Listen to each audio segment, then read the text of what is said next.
You can leave them right here, Janice. You can leave them here. It's okay. It won't bother me. You sure? Yeah, of course. No, I think they're not going to. Okay then? Okay. Yeah, I think you're probably right. Actually, that's true. Unfortunately,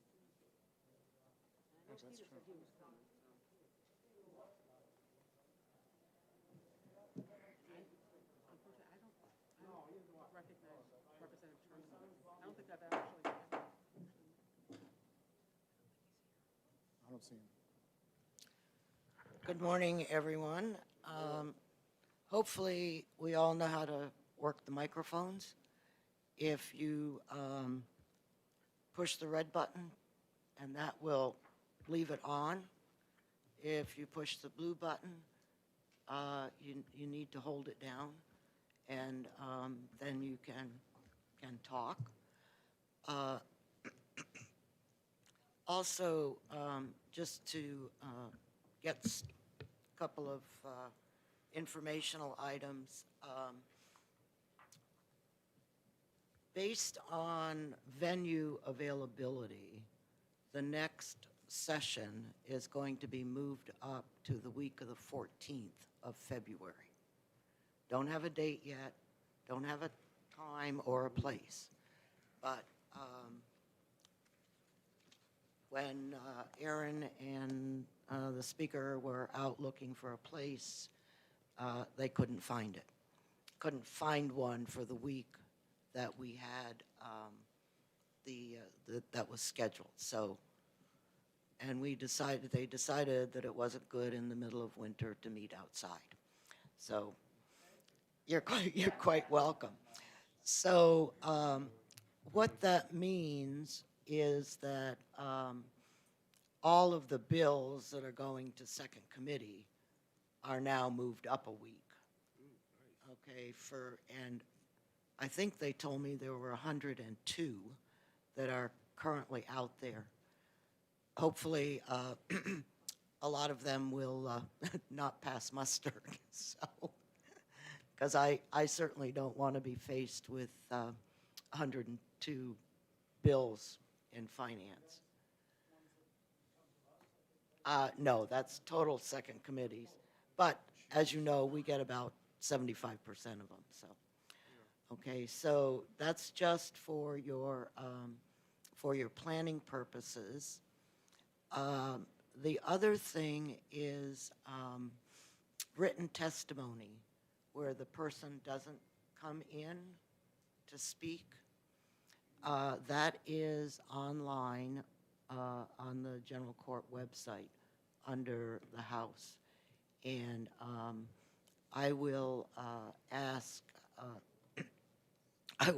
Janet to please review that. If there are things in there that are important to us, then we will need to take care of that.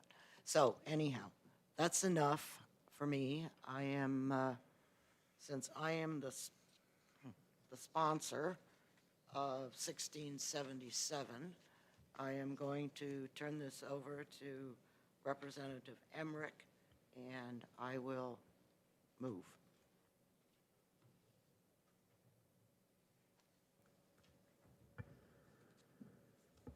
As you might expect, our first pink card is Representative Umberger.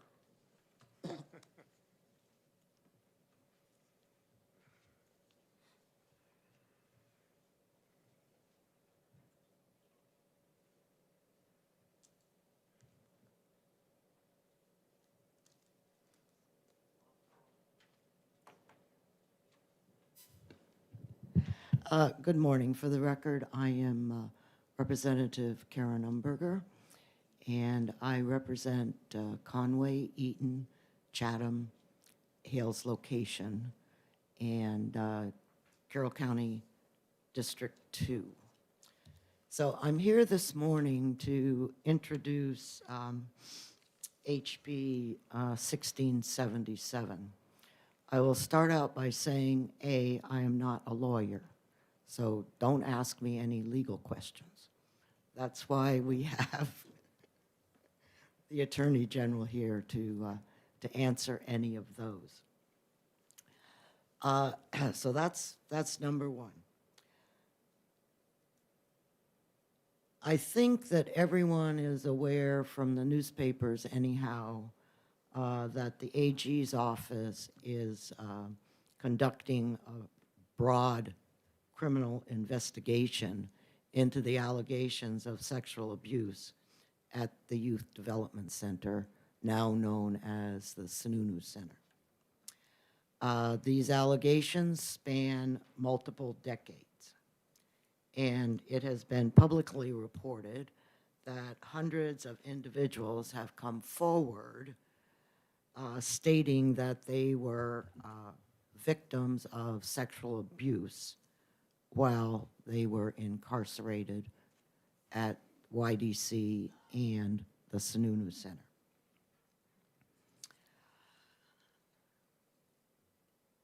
This bill is here to provide an option for the victims that instead of having however many trials, none of the victims need to go through this process. However, they can choose to go through the process of, instead of going to trial. And if we have hundreds of trials, this unfortunately will no doubt go on for years and years. So the process that we have identified here is a way to provide compensation for the victims without bogging down the court system, if they choose to go this way. It's absolutely their and their lawyers' choice.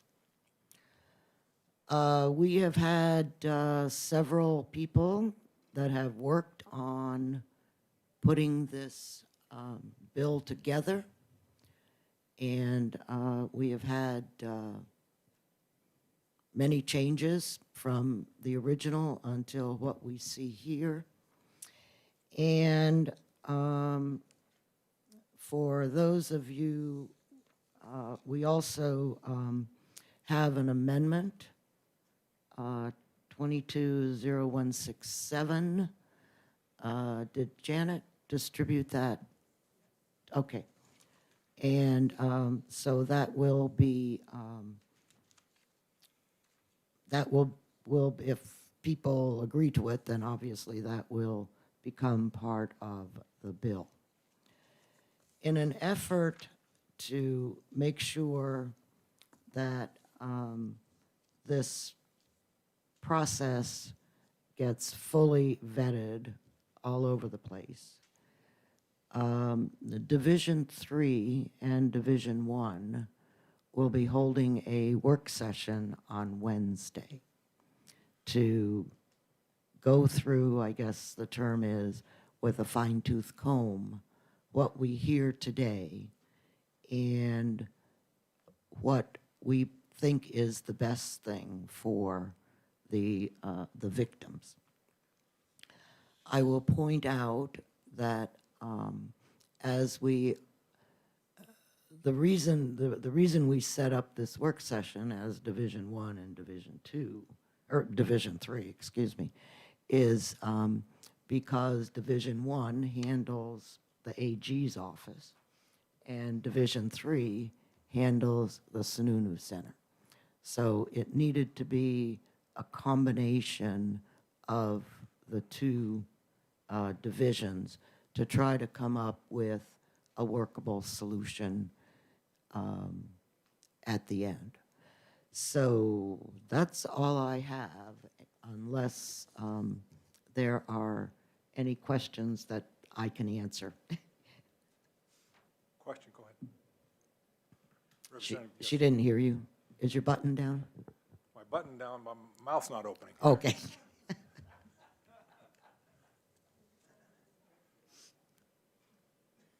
Sad. Okay. I'm just going to ask you 3 questions today. I'll hold the others. But the first is, why did you have the date that this is, they can, people that were victims as of 1980 or after 1980? It's my understanding there are some victims prior to that, so I was curious why that date was chosen. If you don't mind, I will let the Attorney General answer that question. Okay, I'll wait and do that. And then the other 2 are financial ones. So, Okay? why, the 100 million is a large amount, but my guess is that that's, that there could be more that would be needed. And so the question, I'll combine the 2. The question is, why the 100 million instead of higher? And also, from looking at my understanding is we're capping the amount that could go to any one claimant would be 1.5 million here. Some of the cases that have come to light in the media accounts in any way are quite egregious that might actually get larger settlements in other cases. So I'm curious as to why you chose those 2 amounts, why the 1.5 and why the 100 million. Okay. The 100 million was chosen because if all of the cases decide to go to court, we have no reasonable assessment of what that might be. And that's why the 100 million. Okay. The 1.5, if I remember correctly, was because that was the average settlement for victims over time.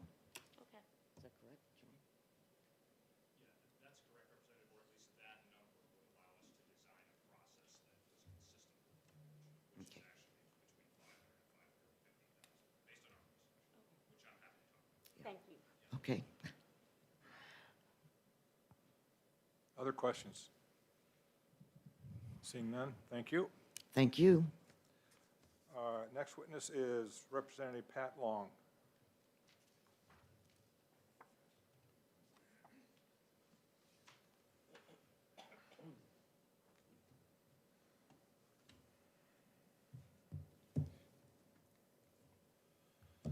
Thank you, Mr. Chair.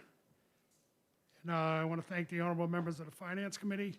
I'll be submitting my written testimony. I'm Representative Pat Long, representing Hillsborough District 10 in Manchester. I speak in support of House Bill 1677. I believe that it's important to recognize that abuse did take place and for those victims to be able to seek compensation in matters clarified in House Bill 1677. I also believe that victims may be able to proceed in attaining full or as close to full closure to their abuses, knowing the state recognizes that those abuses took place. I know this committee will review this bill with due diligence and submit its best recommendation to the General Court. I have a few areas of the bill which I would like to bring to your attention. On page 1, line 2, the word may. I believe it's important to the victims that this body acknowledges the abuses did occur. However, I'm not familiar with legal unintended consequences. I believe that our acknowledgement of the abuses is greater in the recovery stage for those victims than the compensation. Page 1, line 18, sexual abuse. I would ask for consideration of physical abuse and unlawful confinement. I realize the time frame of on or after January 1st, 1980, and I'm unfamiliar with the potential of added financial implications. On page 2, line 30, the notice requirements of a newspaper be posted in every county in New Hampshire. We know in New Hampshire the issue with young adults leaving the state and would suggest consideration to a notice in the national publication. Page 3, line 22, claimant waiving rights prior to proceeding with claims. And also page 5, line 5 in section 11, shared costs by claimant. I ask that both of those be reviewed to benefit the claimant. In closing, I thank the sponsor for bringing House Bill 1677 forward, and I would also like to publicly thank Mr. and Mrs. Lenahan of Salem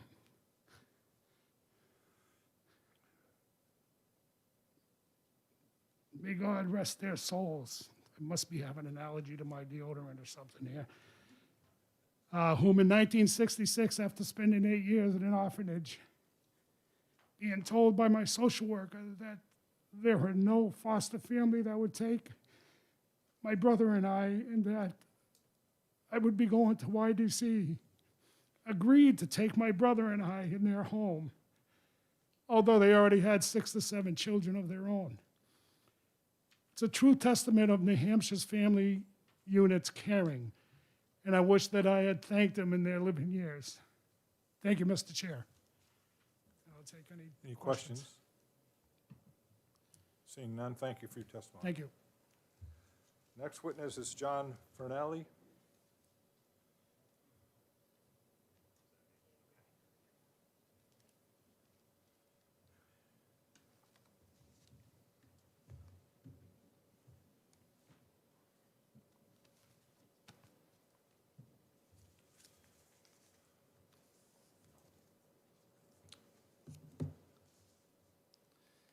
Thank you, Representative Emmerich, Madam Chair, members of the committee.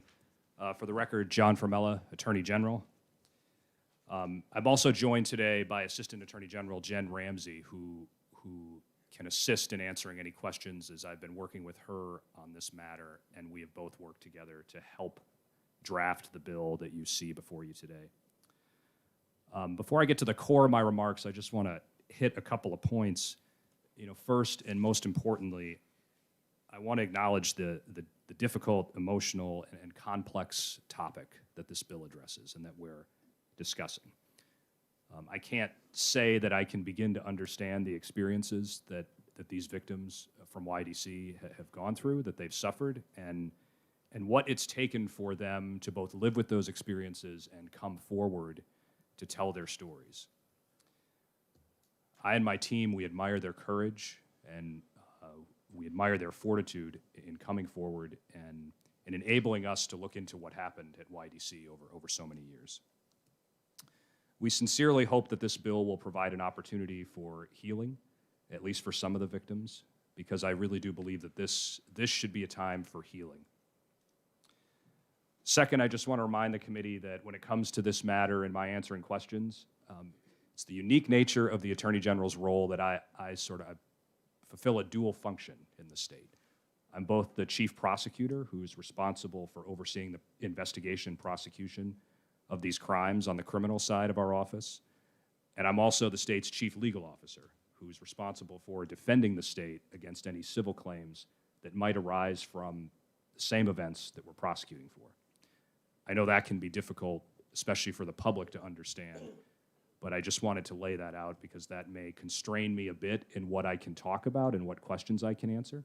But I will commit to you that I will make every effort to answer all of your questions, and in the follow-up work sessions that we have, we will do our best to get you all of the information you need as you consider this bill. Representative Umberger already mentioned it, but as many of you know, the office has been conducting a broad criminal investigation into events at the Youth Development Center, or YDC, since 2019. To date, that's resulted in the indictment of 11 individuals for acts of abuse committed against 20 victims.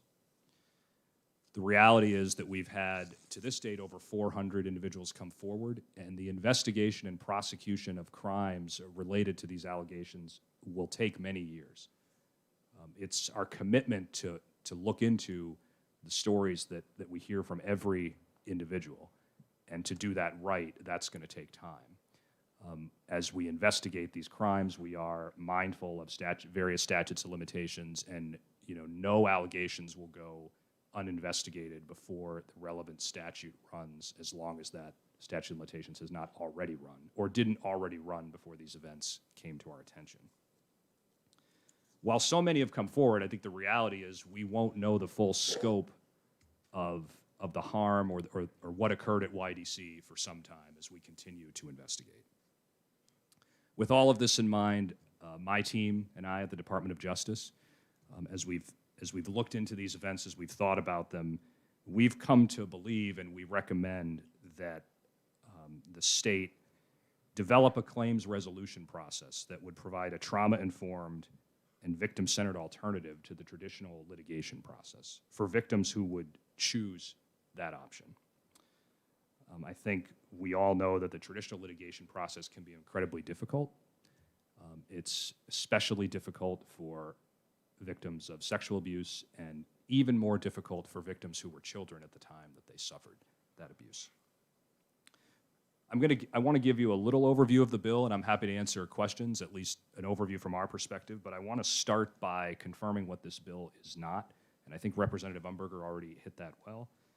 The bill is not intended to set up an exclusive process by which victims must go through to pursue compensation. It's intended to provide an option, so a more victim-friendly and trauma-informed option. But even if this bill were to be enacted, any victim would have the option of pursuing the traditional litigation process and pursuing their claims in court. Second, and this hits to one of Representative Long's comments, at least as drafted, the bill is not intended to cover any category of abuse that someone may have suffered at YDC. It provides an alternative path for victims of sexual abuse. For other types of harms, the bill would not prevent a victim from going through the court process.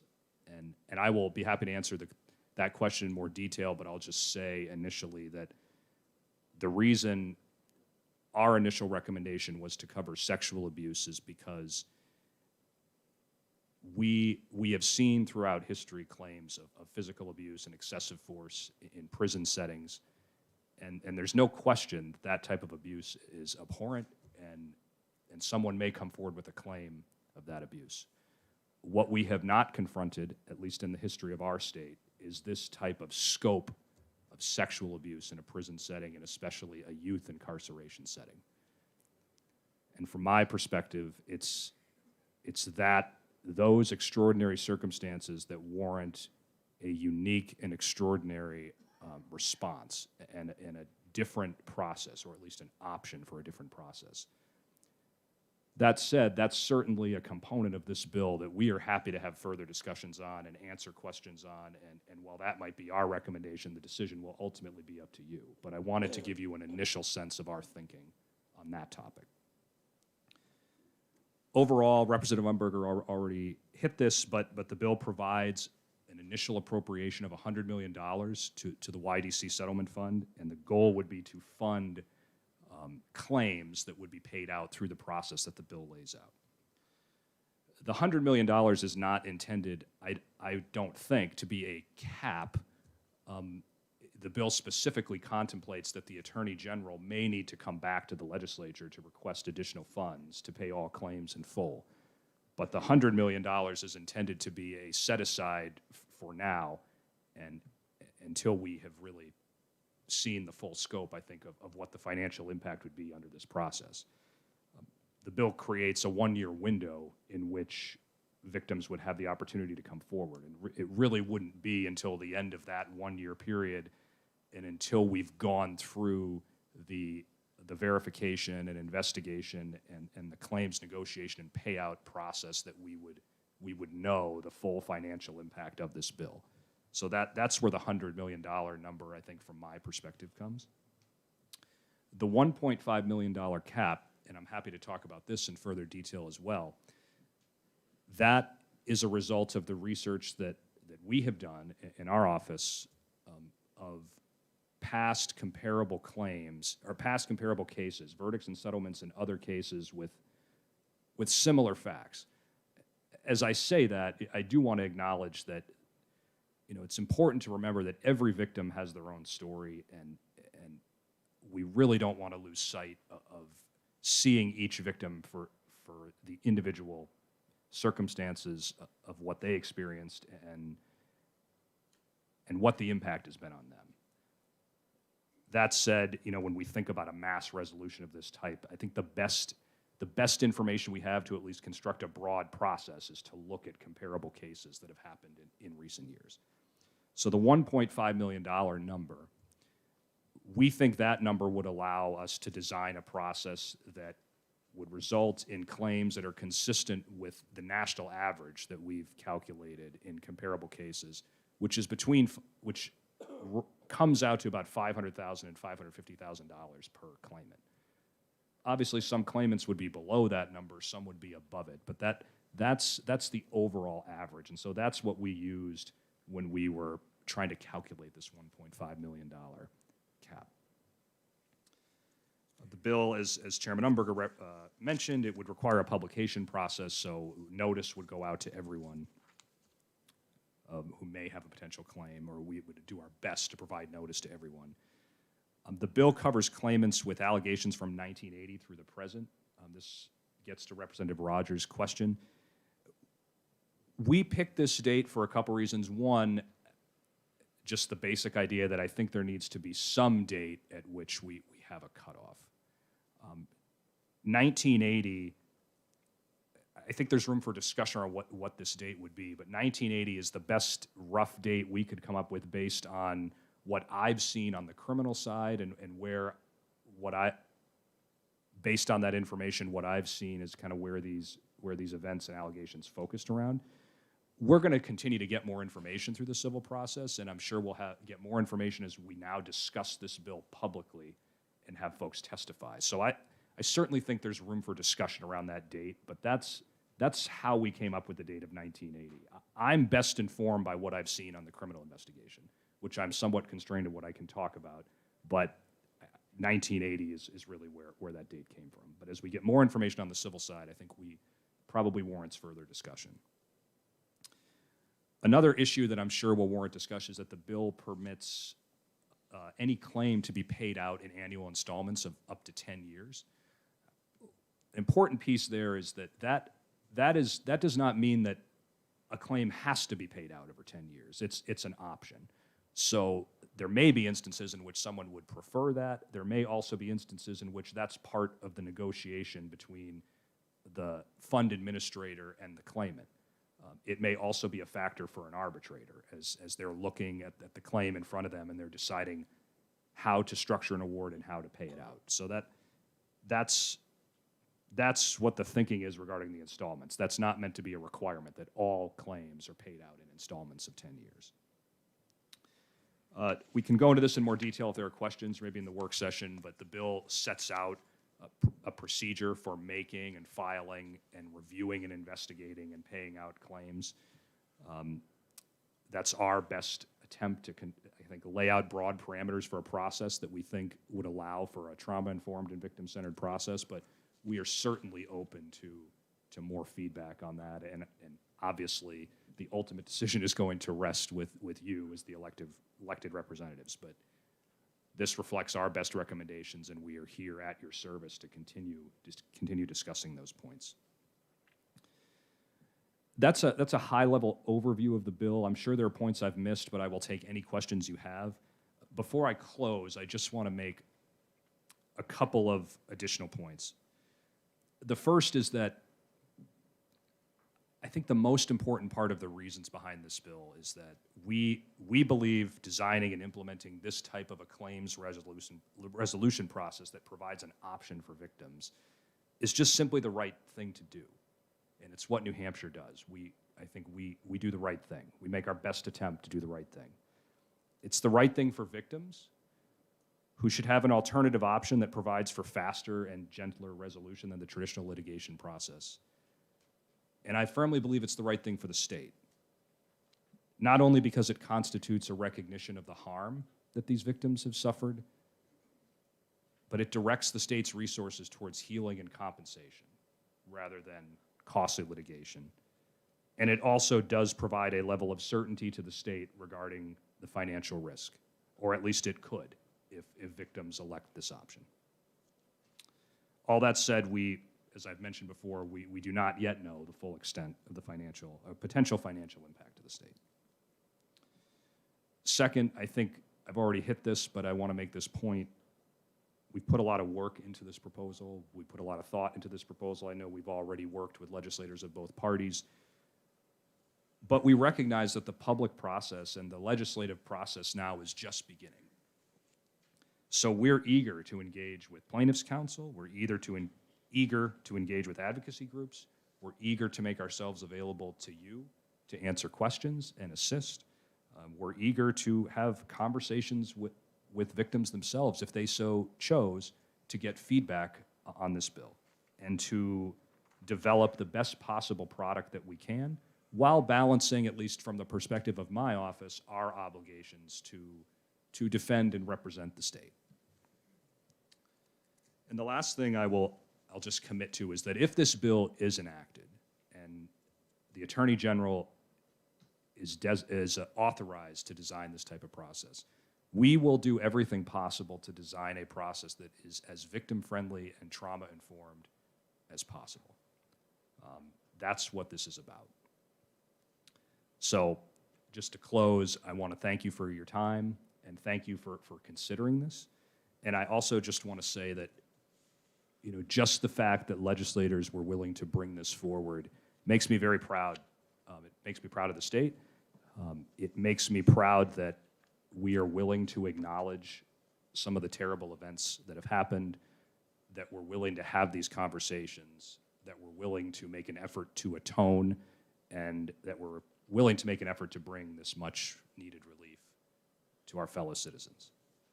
So with that, I'm happy to answer questions, and we will be available at every work session. We will be available anytime you need to speak with us as we work on this bill. Thank you. Representative Hatch?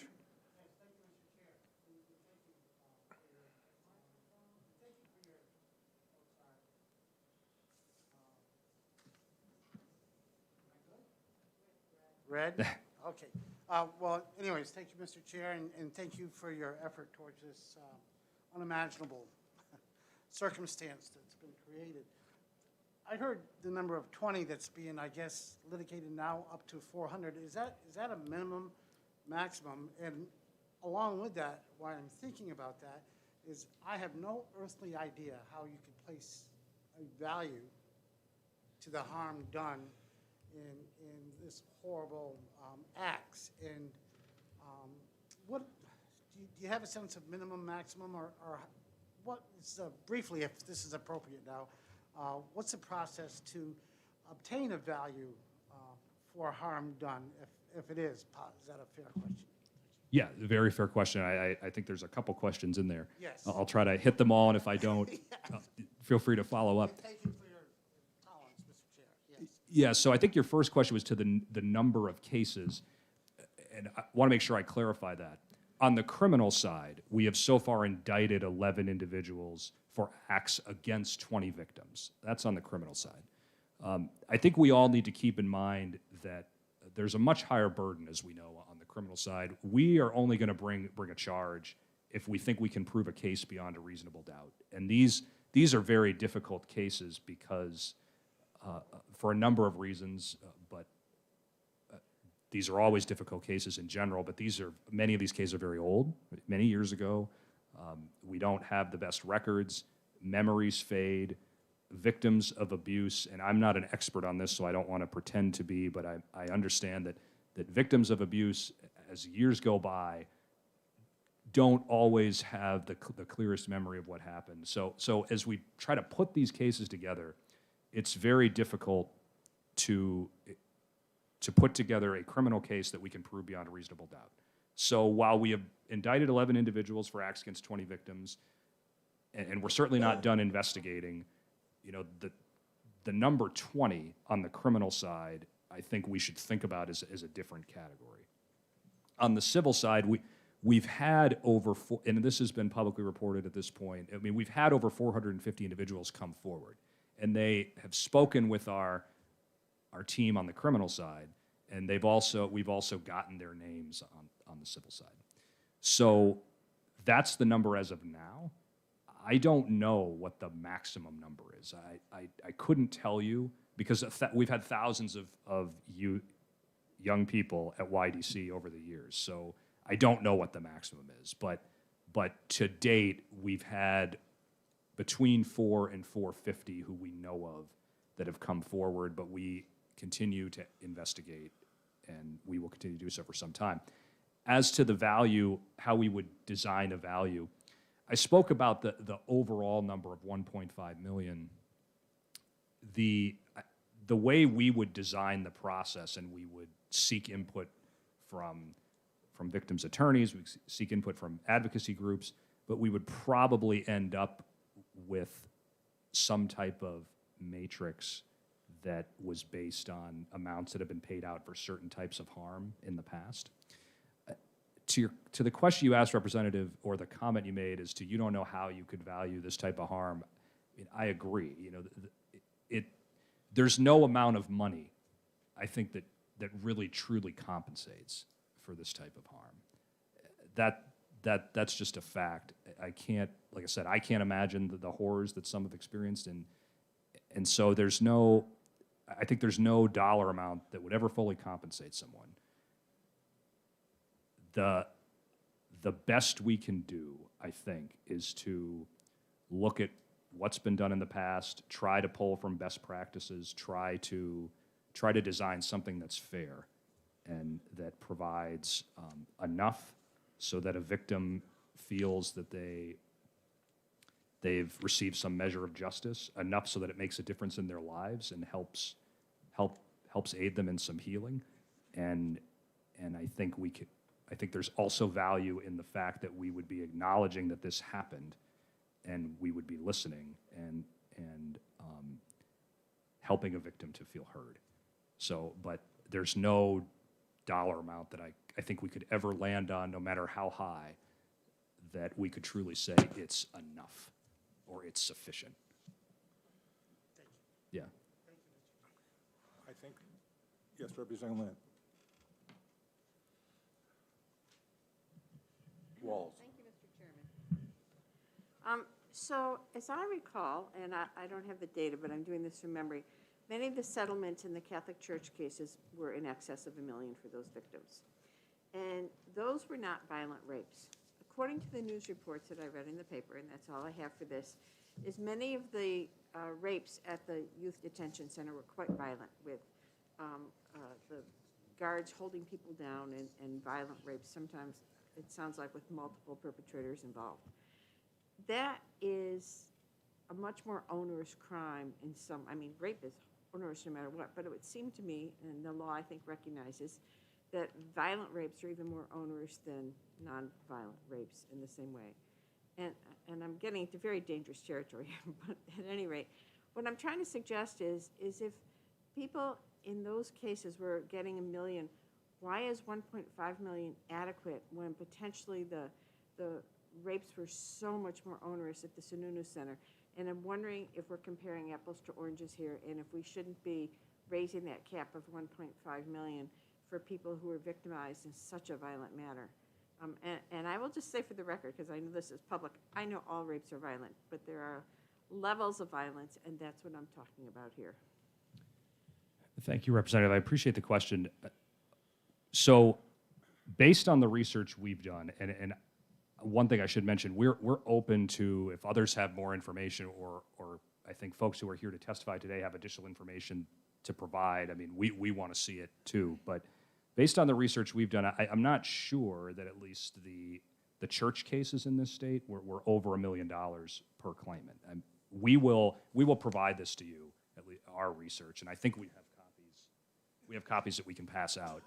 But that's the first point. But to the extent we're wrong on that, or there's information we may not have, we certainly are open to it. But this research doesn't just look at church cases. I mean, it looks at, I think, a wide variety of, or at least a fair number of past cases that range from instances which may include more violent acts, or instances which may be less violent. I think to your point, it's just very hard to put a definition on that, because how do you define violent in the context of someone who's been victimized or a victim of sexual abuse? Because I think any victim would feel that that's quite violent, which I know you acknowledge. The part of this process is designed to start with the victim coming forward and telling us what happened to them.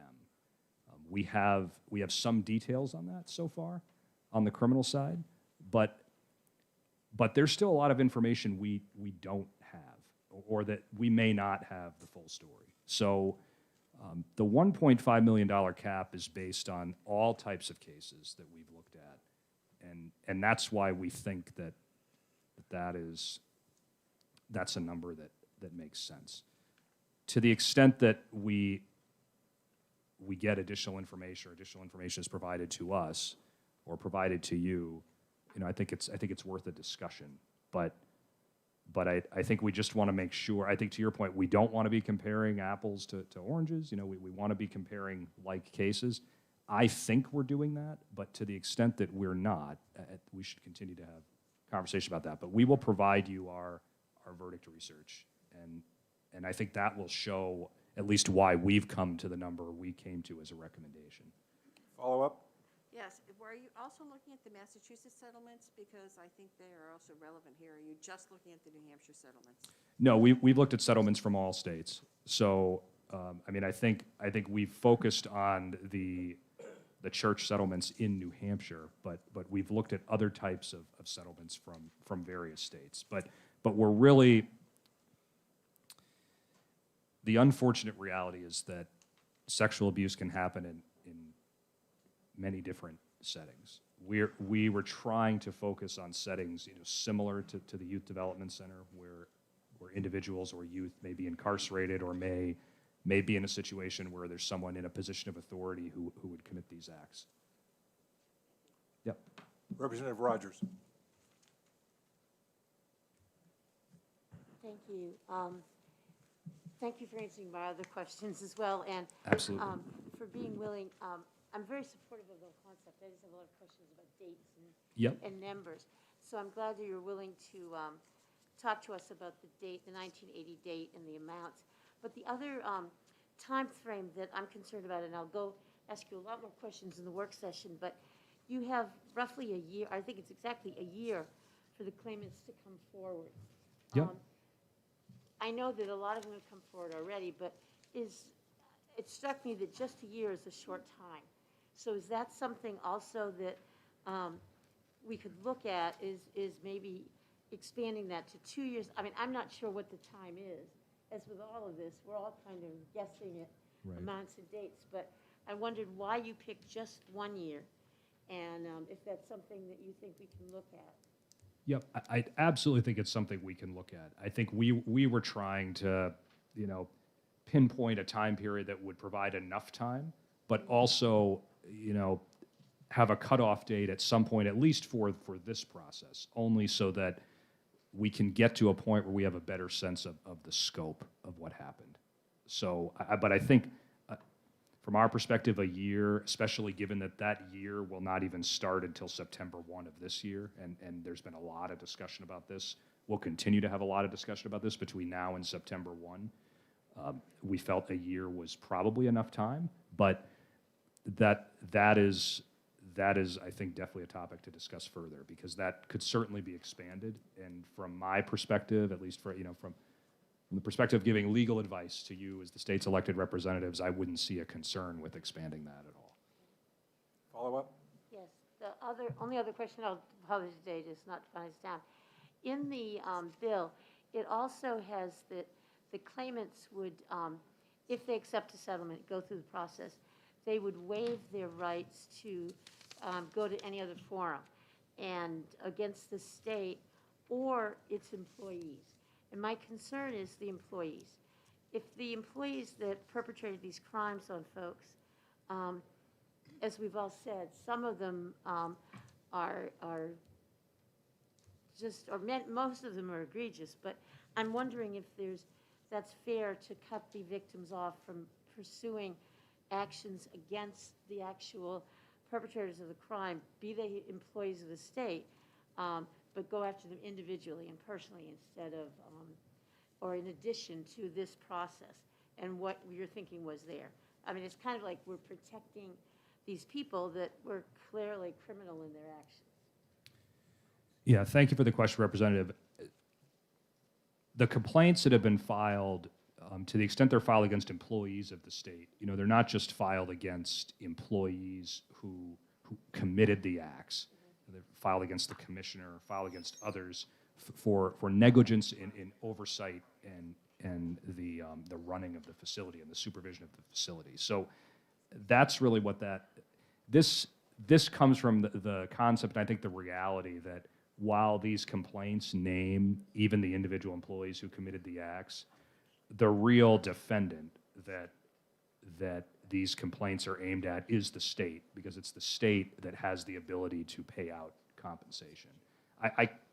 I can't speak here off the top of my head to say the criminal defendants or the other individuals who are accused of committing these acts, but my sense is most of them would not have the financial means anyway to pay anything close to what would be adequate compensation, especially to multiple victims. So this would not in any way prevent the state from pursuing criminal charges against those individuals or prevent the victims from participating in those criminal proceedings in order to enable them to move forward. All right, I'll ask you more later. Okay. Yep. Other questions? Yes, please. Thank you, Mr. Chair.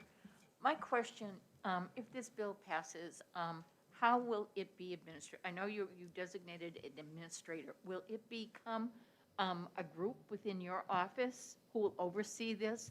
And so that we know that this will be handled with the utmost dignity and respect for those victims, that I cannot believe, quite frankly, 40 years this has gone on, and we're here this morning, and it's just very disheartening to hear this information.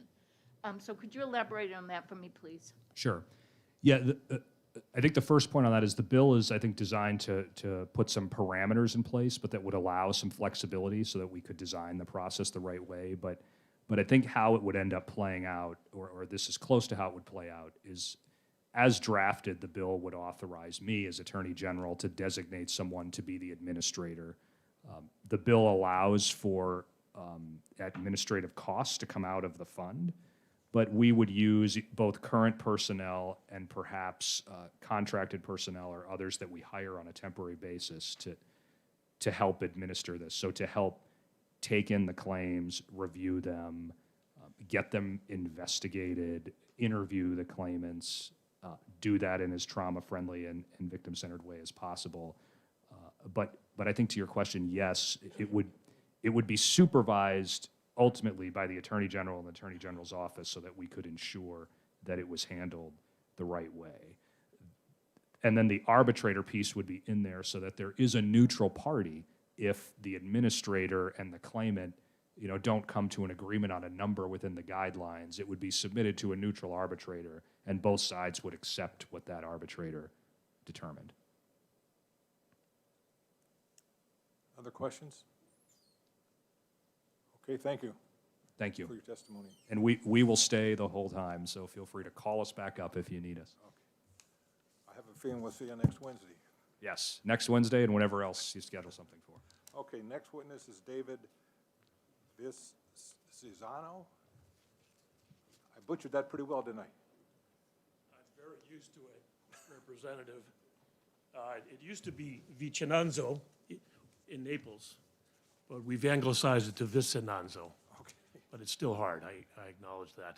I spell it 15 times a day on the phone. Although I'm not a total stranger to this body. I've been in the state a long time. I used to run the U.S. Attorney's Office for many years. In fact, Justice Lynn was a mentor of mine and a predecessor. But this body actually is a former client of mine, the House of Representatives.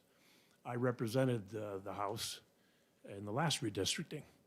And in fact, this is kind of old home day for me because I remember, it's the last time I think I was in front of Justice Lynn, looking down at me with that stern visage that he has on the bench. I'm exaggerating, of course. But in that case, we got a unanimous decision from the state Supreme Court. For the first time in 2 decades, we had put together a House plan of redistricting that the court found was constitutional and abided by perfectly with the one person, one vote principle. So I'm very proud of that, and I want to note, though, that you are my former clients. So, well, now I have different clients, and I want to really express my gratitude to this body and also to John Formella. we represent, we meaning Russ Riley and myself, about 450 child victims in this case. As of yesterday, as of last night, we've filed 449 lawsuits in Merrimack County Superior Court, and we regret having to tie up the Superior Court and tie up the Office of Attorney General. But our folks have been denied justice for decades, and justice is long overdue for them. I am so glad, we are very grateful that the Attorney General and this body are beginning to address this huge, grievous wound on the integrity and the reputation of our great state. It's sort of unbelievable. I've begun to really research some of the history of how it could have happened, how it went on for years and never really was examined. There were rumors, but I think sometimes when you have kids for whom all the adults in their lives have failed them, and then are put into a place, no parents, no teachers, nobody, no political constituency, no real constituency at all to look out for their rights, it's very easy to forget them, and that's what happened here. They were forgotten and they were abused terribly. I mean, we'll get into this in a moment, but we have kids who report being raped anally up to 150 times over a two-year period while they're incarcerated. It's unbelievable. Became the sexual playthings of some of these counselors who work there. Taken from society, cut off, no parents, no anybody, and this legislature passed bills years ago saying what should happen, and that these are kids all the adults have failed them, but now it's our job to help launch them successfully into adulthood. And instead, we take these sheep and bring them into the wolf pen. And that's what happened here. I have another client a woman who, 14 years old, but put in there, impregnated by one of these counselors, quote unquote. And then 2 other counselors take her out for a forced abortion. I mean, you can't make this stuff up. It's so unbelievable. I apologize for my emotion, but I have a lot of kids myself, including adopted kids.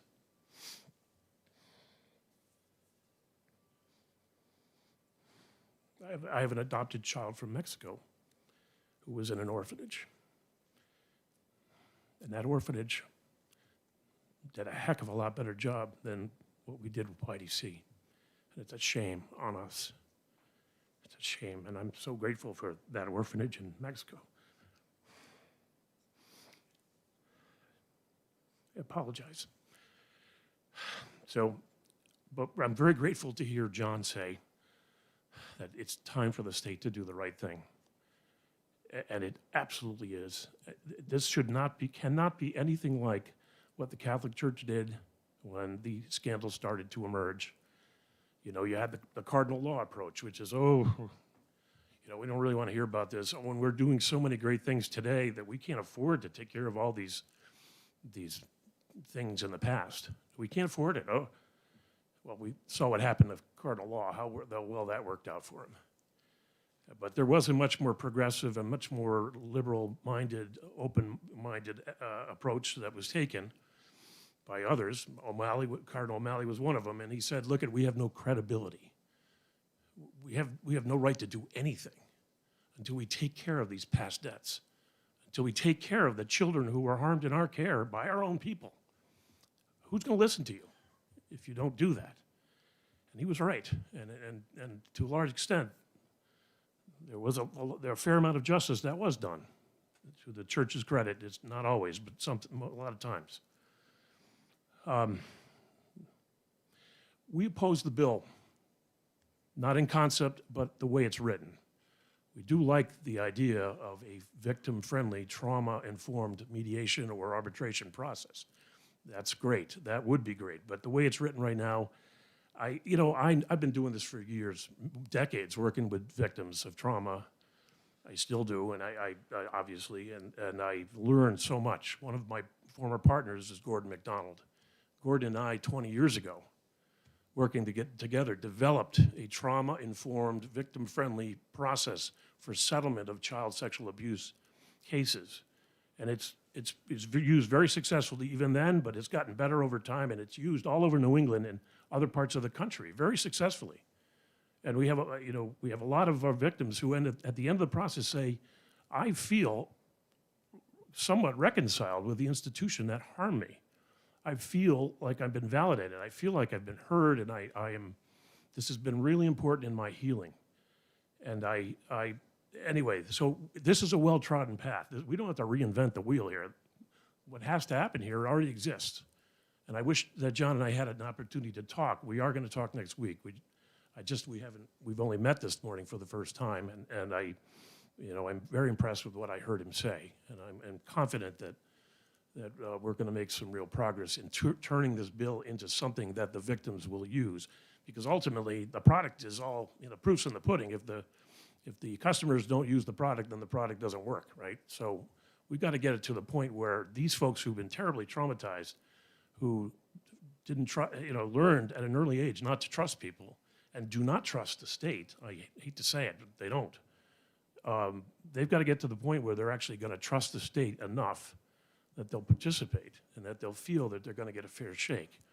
And that is one of the things that I would, I'm just saying, I'm not going to get into all the things that we disagree with on the current bill, because I want to focus on the positives and I want to focus on what we're going to do next week when we're working on it and so forth. But the idea that somehow the victims have to abandon all their other rights as a price of admission to this process, it's a non-starter. They're not going to do that. They don't have that level of trust.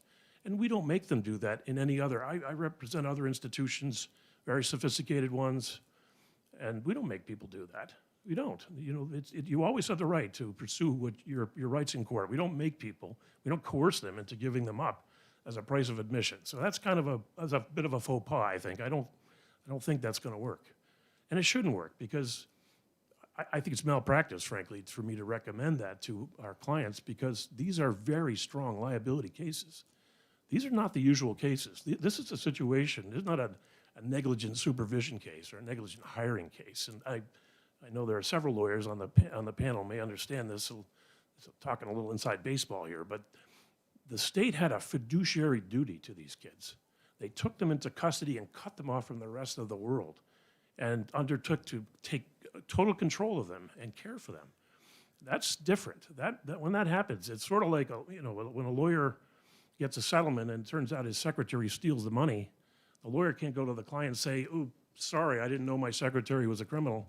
I don't owe you any money." No. You owe the money. You owe the money. There's no free bite. There's no trial run. If you breach your fiduciary duty, you owe. You're liable. The other thing is there's no statute of limitations on sexual assault anymore. It was abolished by this legislature last year. And especially with respect to the state, there's not even a Bill of Rights argument. There's no Article 1 or Part 1, Article 23 argument. There is no statute of limitations.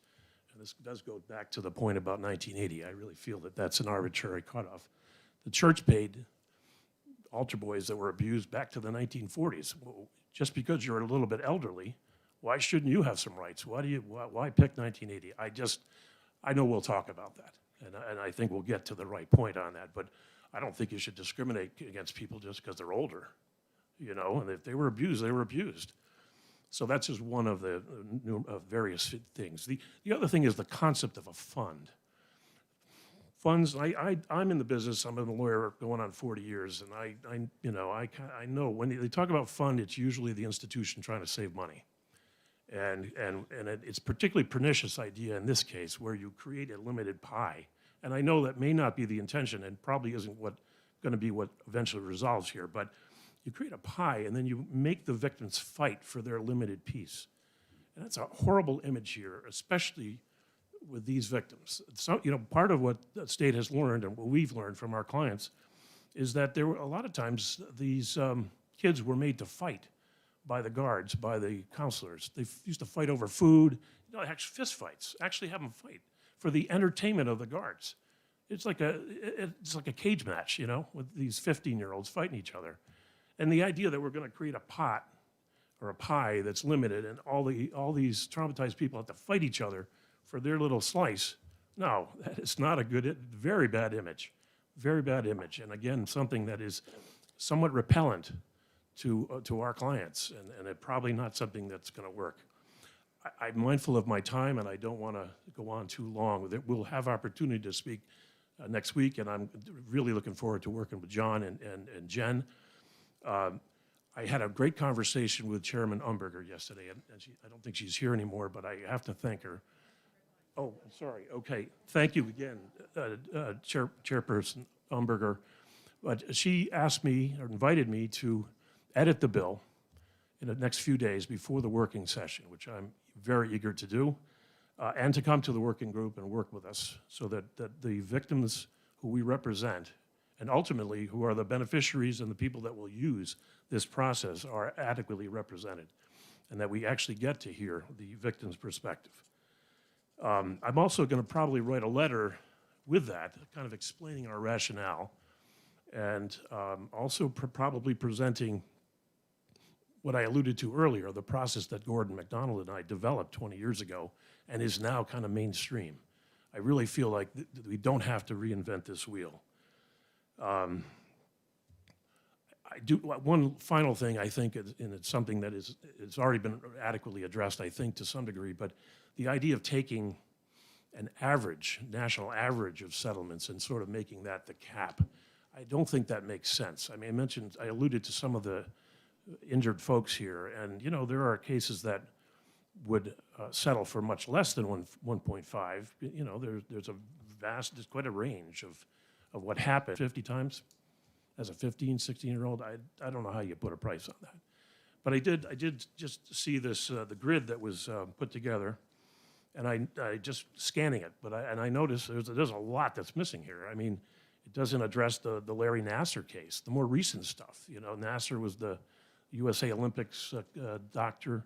The average settlement there was 1.5 million. That's the average, and some were much higher. And that sort of abuse, the abuse there, terrible abuse, but you know, that's a doctor who's exceeding what a doctor is supposed to do with a patient. It's not quite the same. Not the same as 150 anal rapes, I can guarantee you that. So we should, I'll definitely be conveying that to John and to Jen and to others.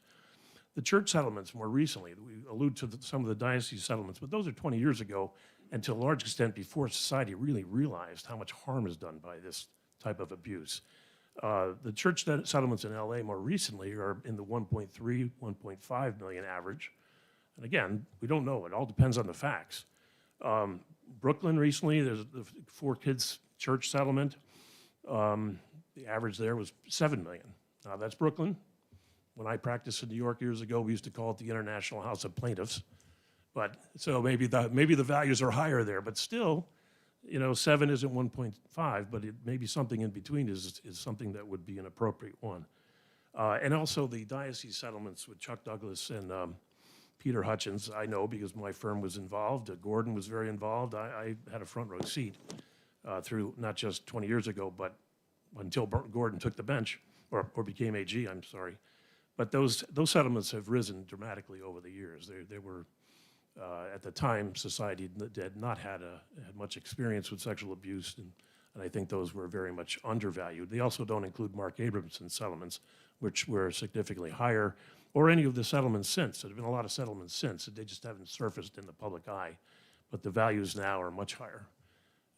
So I really am very grateful for the opportunity to speak today. I'm sorry if I'm taking too much time. I'm grateful for your allowing me to speak a little bit more. I have plenty more to say, and I'll save it for my writings and for next week. I just want to leave you with this thought, and I am reiterating it, but it's so important. Our clients, these victims, were kids. They had been failed by all the adults, and then they're placed in custody and abused physically, sexually, and other ways. They learned early on not to trust anybody. And they have one of their problems is they go to therapy, and the therapist will say, you have a big problem with trust. You don't trust anybody. That's why you're a walking porcupine. You know, you're scared of everything. have PTSD, a lot of them have PTSD. They don't trust people, and they sort of think of the state as one big entity. They don't make a distinction between the AG and HHS or YDC. It's all the same. So in order to actually get them to use this process, we've got to try to get into their shoes a little bit and see the world a little bit the way they see it. And so in order to make this bill attractive, and I do think it's an important thing to do, to have an alternative, I think all of these cases ought to be mediated or arbitrated in some way. Nobody wants to clog up the courts forever, and nobody knows what a jury will do with these. I mean, you know, we are waking up to how much harm sexual abuse on children it does. Nobody wants that. So we want this to work too, but we have to remember who your customer is here, and that's the victims. So we've got to make it appealing to them, and there is already a time-tested and well-developed path that we can go down, and I look forward to the opportunity to share my experience with John and with Jen and others and the committee and the legislature generally. So thank you very much, and I'm very grateful for the opportunity to be here. Happy to take any questions if you have some. Knowing that we're going to have a full work session next week, if you have any questions you'd like to ask, or I would prefer we wait till the work session so we have a chance to review your remarks. I'm assuming Yes. we'll get some kind of markup Yes. on the bill itself. So does anybody have any questions that would be? I'm sorry? Oh, sure, yeah, it's V like Victor, I, C, I, N-A-N-Z-O, Vicinanzo. It's actually pretty phonetic if you anglicize it, but it is intimidating to look at. Okay. And imagine that, I've got 10 sons, they all have the same name. And the thing is, we're only a little bit Italian, mostly Irish. Any other questions? Thank you, Mr. Vincenzo. Okay, thank you. Okay, Representative Skip Rollins. Oh, somebody stuck it out in front of me here. 16, okay, we have Lynn Scolay.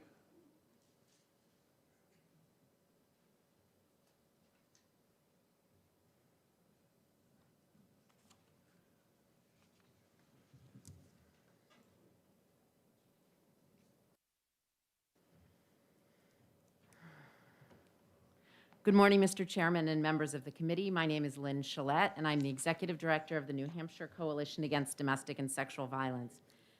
It's a tall order to speak after the Attorney General and David Vicinanzo, and many good points have been made this morning, so I can be very brief. I appreciate the forward momentum to recognize the lifelong impact of severe abuse that children received at the hands of the state-run facilities we're talking about today.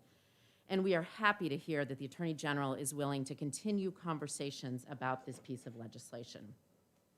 The state has failed these children in horrible, horrible ways, and it's our obligation to make it right.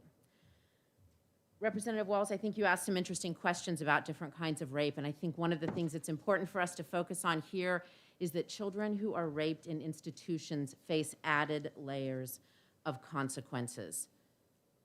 In addition to the physical and psychological abuse they have experienced an unspeakable violation of trust by an institution that had a single mission, which was to raise them in a safe environment.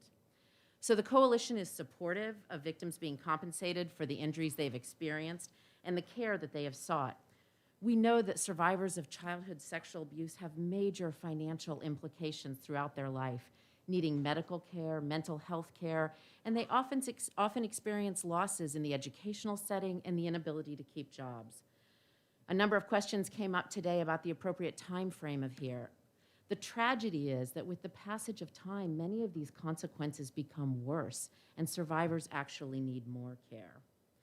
That being said, we believe there's more work to be done for this bill to create a process that is inclusive of, fair to, and empowers victims. Victims need a trauma-informed response to help them heal. And the financial component is part of it, but you also heard the Attorney General and Mr. Vicinanzo speak to the fact that engaging victims in a meaningful way is important. So we're optimistic about the work session next week as well. I would say briefly that our concerns about the bill fall into three buckets or three categories. First, and most importantly, it's critical for victims to have options in the process that will make them whole. We don't believe that victims who engage in this process should be denied the ability to go to court. If they get to the end of this process and it doesn't help them or they don't get any compensation, we believe they should be able to retain that option. We have great concerns about the financial cap. We do believe that puts victims in competition with one another, and that is not a trauma-informed response to what they experienced. And as Representative Long referenced earlier, we think the notice provisions are impractical and far too short. So there are some practical things like that we hope the committee will work on. The second bucket is some process concerns. The investigator and the administrator are very linked in this process, and we believe those should be independent entities. We also have concerns about the 10-year payout period. Finally, our third bucket is about the scope of this bill, and several of these issues have been raised today. It is narrow in terms of the institutions that are covered. We believe it should look at all the state institutions that have been involved in perpetrating and covering up this abuse. It is narrow in terms of the crimes that are covered. For a victim who is beaten one day and the next day has something inserted into their body as a form of sexual assault, those traumas are overlapping. I don't think there's a distinction for survivors who experience these patterns of abuse over years. We also have concerns about the scope of the dates. And as I mentioned, when we look at survivors who experienced abuse even earlier than this 1980 date, what that means is that they have lived with their injuries even longer. So we're pleased that the Attorney General has committed to make this process more trauma-informed and more victim-centered, and we look forward to coming to the table next week and throughout the session to try to make this a process that will truly help victims heal. Thank you. I'm happy to take any questions. Do we have any questions? Yes.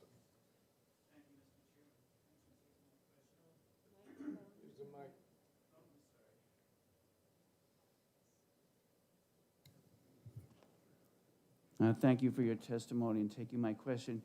You mentioned other state agencies. Could you expand on that? Yeah, I could, and I also think that Attorney Vicinanzo is probably the best one to come forward to speak to that, but we know that over 400 victims have come forward and have identified many other institutions in addition to YDC, and I'd be happy to put a list together and provide it with to the committee. Thank you for your question. Okay. Thank you for your testimony. Thank you very much. Our next witness is Lori Ortolano. We do have written testimony from this witness, so I'm assuming she's, oh.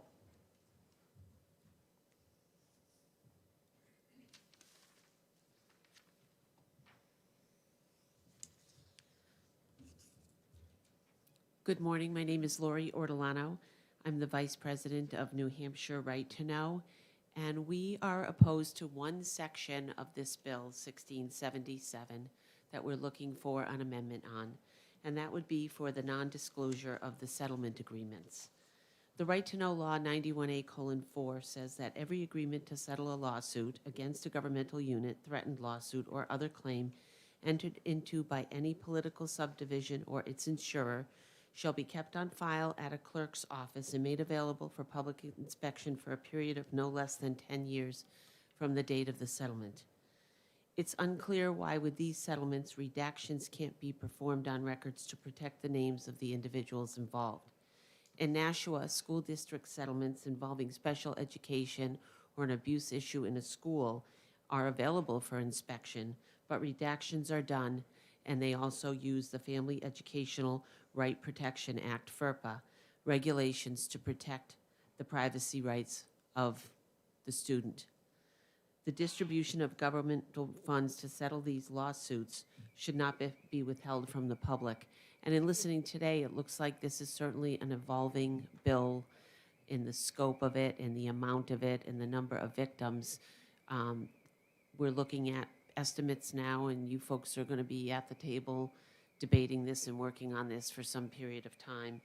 So please do not exempt these records from the existing statute under the Right to Know law. Thank you.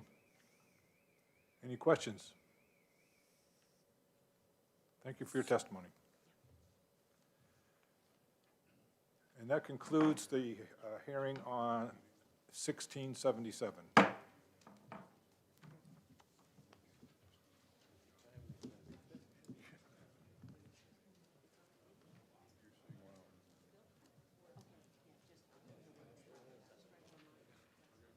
this is gonna be a long process. Put it mildly. Oh, okay. This is the All right, I'll put it in the record. Thank you. committee meeting. Yeah, I'm on finance one, finance three, finance seven. I mean, I have a lot of questions that they address. I don't like the time restraint. All right, we will now open the hearing on HB 1300. And I would ask Representative Skip Rollins to come to the table, and he will introduce the bill.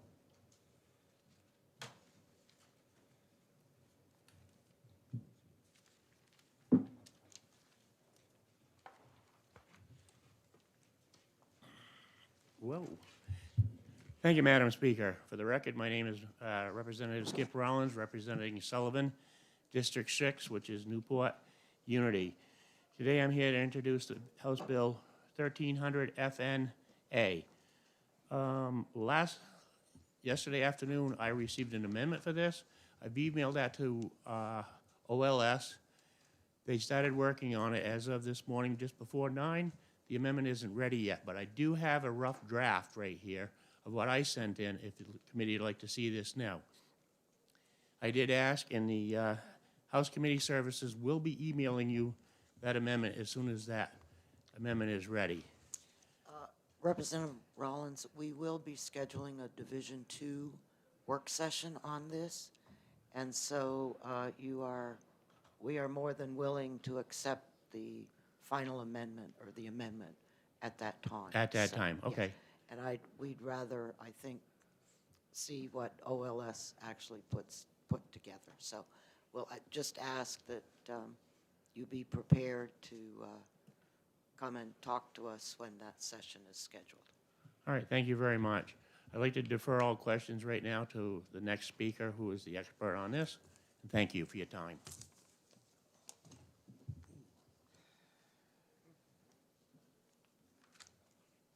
That's your baby. Your Division 2. It's an amendment coming on. That was, yeah, Oh, I'm sorry. but it wasn't ready by OAS. Are you Mark? Yes. I am. Oh, well, you have been so designated. Yes, I have. So thank you so much for hearing from us today. My name is Mark Pitkin, and I represent the Economic Corporation of Newport. So I'm going to be as brief as I can because we are in a situation where we are behind or between a rock and a hard place. So to give you some perspective as to why this bill is coming forward, back in 2006, we had an ash landfill that was owned and operated by 27 districts, most in New Hampshire, some in Vermont. And then Newport, not wanting to be considered the trash town and having all of this ash basically come forth through town, through the entire New England states, we worked with the 27 communities and DES such that we would be the only nonprofit entity, a landfill, to put it in conservation easement and for the betterment of the citizens of Newport. So when that originally came into existence, through those three folks working together, because we are not a municipality that has the ability to tax, we are not one of the large disposal corporations that have huge balance sheets, and we are basically an economic development corporation with a mission that is to improve sort of the betterment of businesses and citizenry in Newport. We decided we would move forth, and then the DES at that point in time required us to have a trust fund. So we couldn't look to any other type of financial assurance with regards to the post-closure expenses over time. So a trust fund was put together, the monies were put in by the 27 districts, and we were successful in getting a permit modification from the state, again as being the only nonprofit to take on this particular and potential project. So everything was going well, and we provide on a regular basis something called financial assurance. So you always have to show that you have enough money in whatever mechanism you have to cover that landfill for a certain period of time.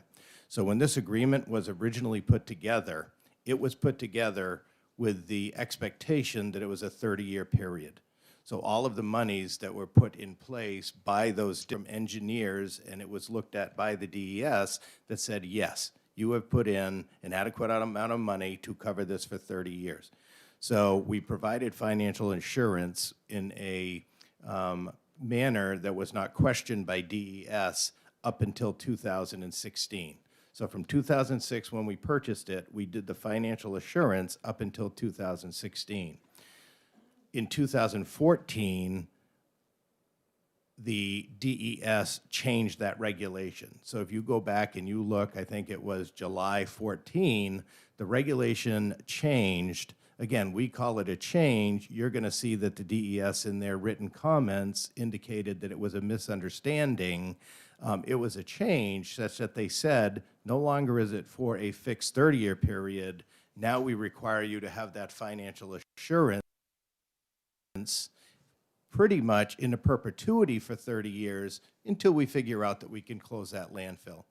So through that 15 years, based upon the original documentation that we had, and we have letters from the then commissioner that said, Economic Corporation, we are releasing money from the trust fund that we control to allow you to pay expenses based upon the original agreement.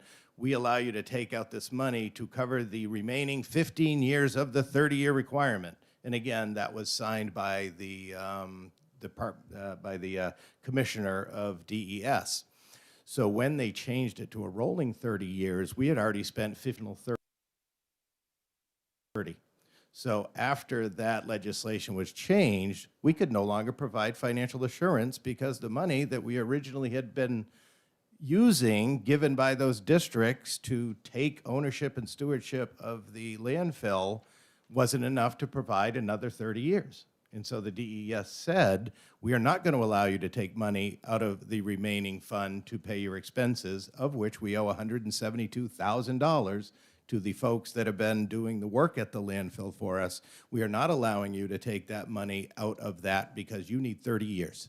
So you have got to figure out some way to come up with another 15 years of monies. Well, I can tell you as an economic corporation, if we would have known that this was a rolling perpetual 30 years, we don't have a revenue stream, right? Our money doing particular projects and maybe getting someone in and maybe selling it. That's how we perpetuate our mission. Our mission was never to hold an ash landfill for life. I mean, we're all volunteers. My day job is a banker. So I'm president of Sugar River Bank, which we have. I am not. I am just learning now how to run a landfill, literally. And I have to say the DES has been very good to work with, and we've been working very closely with them as well as Novus Engineering. But I can tell you that the volunteers around that table, you know, they question if indeed, you know, we are going to be held to that when we don't have the money. You know, some of the alternatives are not great. Some of the alternatives is we just can't do it. So what you're seeing in that bill at this point in time, we are asking for an appropriation such to fill that gap, and for the appropriation to go to the Department of Environmental Services and to regenerate it such that we have enough to cover not only that 30-year period, but hopefully we have enough to cover expenses. Because not only do we have to take that chunk of money, which could be upwards of $900,000, we can't touch that. So the DES says, thank you very much for having $900,000 of idle money, which has to stay there for 30 years. You cannot touch that. That is what has to stay there in order to cover if you somehow, some way do not provide whatever it is you need to do. So you got to leave that in there, but guess what? You also have to have the $30,000 or $40,000 for the next 30 years to cover the expenses of that landfill. So we were on track without question. We have more than enough money to cover the remaining 15 years, but because of that change in the regulation in 2014, that put us in a position that this is untenable for us to do the right thing. And I'm open for any questions you may have, and I'll do my best. Yes, go ahead, please. Representative Griffin. Red button. Red button Sure. on, doesn't want to stay down, I guess. I'll try the blue button, is that working? Yep. Okay, first of all, could you give us your name again? Sure, it's Mark Pitkin, Pitkin. Thank you. My question is, if you don't, why wouldn't you ask for an exemption from DES rather than the $500,000 or whatever we're asking for? So that is a great question, and I know that we have a representative from DES that is following me. I believe that they submitted testimony that indicated the importance of financial assurance and why it was necessary for the health and well-being of those that sort of surround those areas, but I am certainly not the best person. But if we were able to get a waiver of that, we would certainly take it. But again, that's a great question that I'm sure that the representative from DES would be able to answer. Representative Weiler.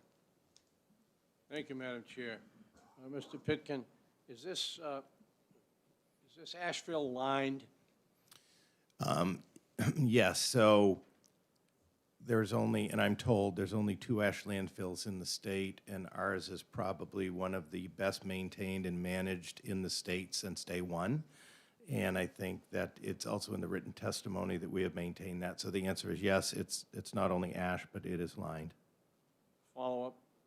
Yes, go ahead. Is there still some leachate from this that is detected and processed? So there's still leachate, but over the life of the landfill, the amount of leachate has dropped precipitously. So it used to be tens of thousands of gallons, and now I believe it's 5,000 or 6,000 gallons a year. And we're in the process now of working with DES to potentially do some testing of the leachate in order to reduce some of the expenses regarding the requirement for testing to help us out. Are there further questions? Thank you very much. Appreciate your testimony. I will now call on Mike Wisenet from Wimset from DES.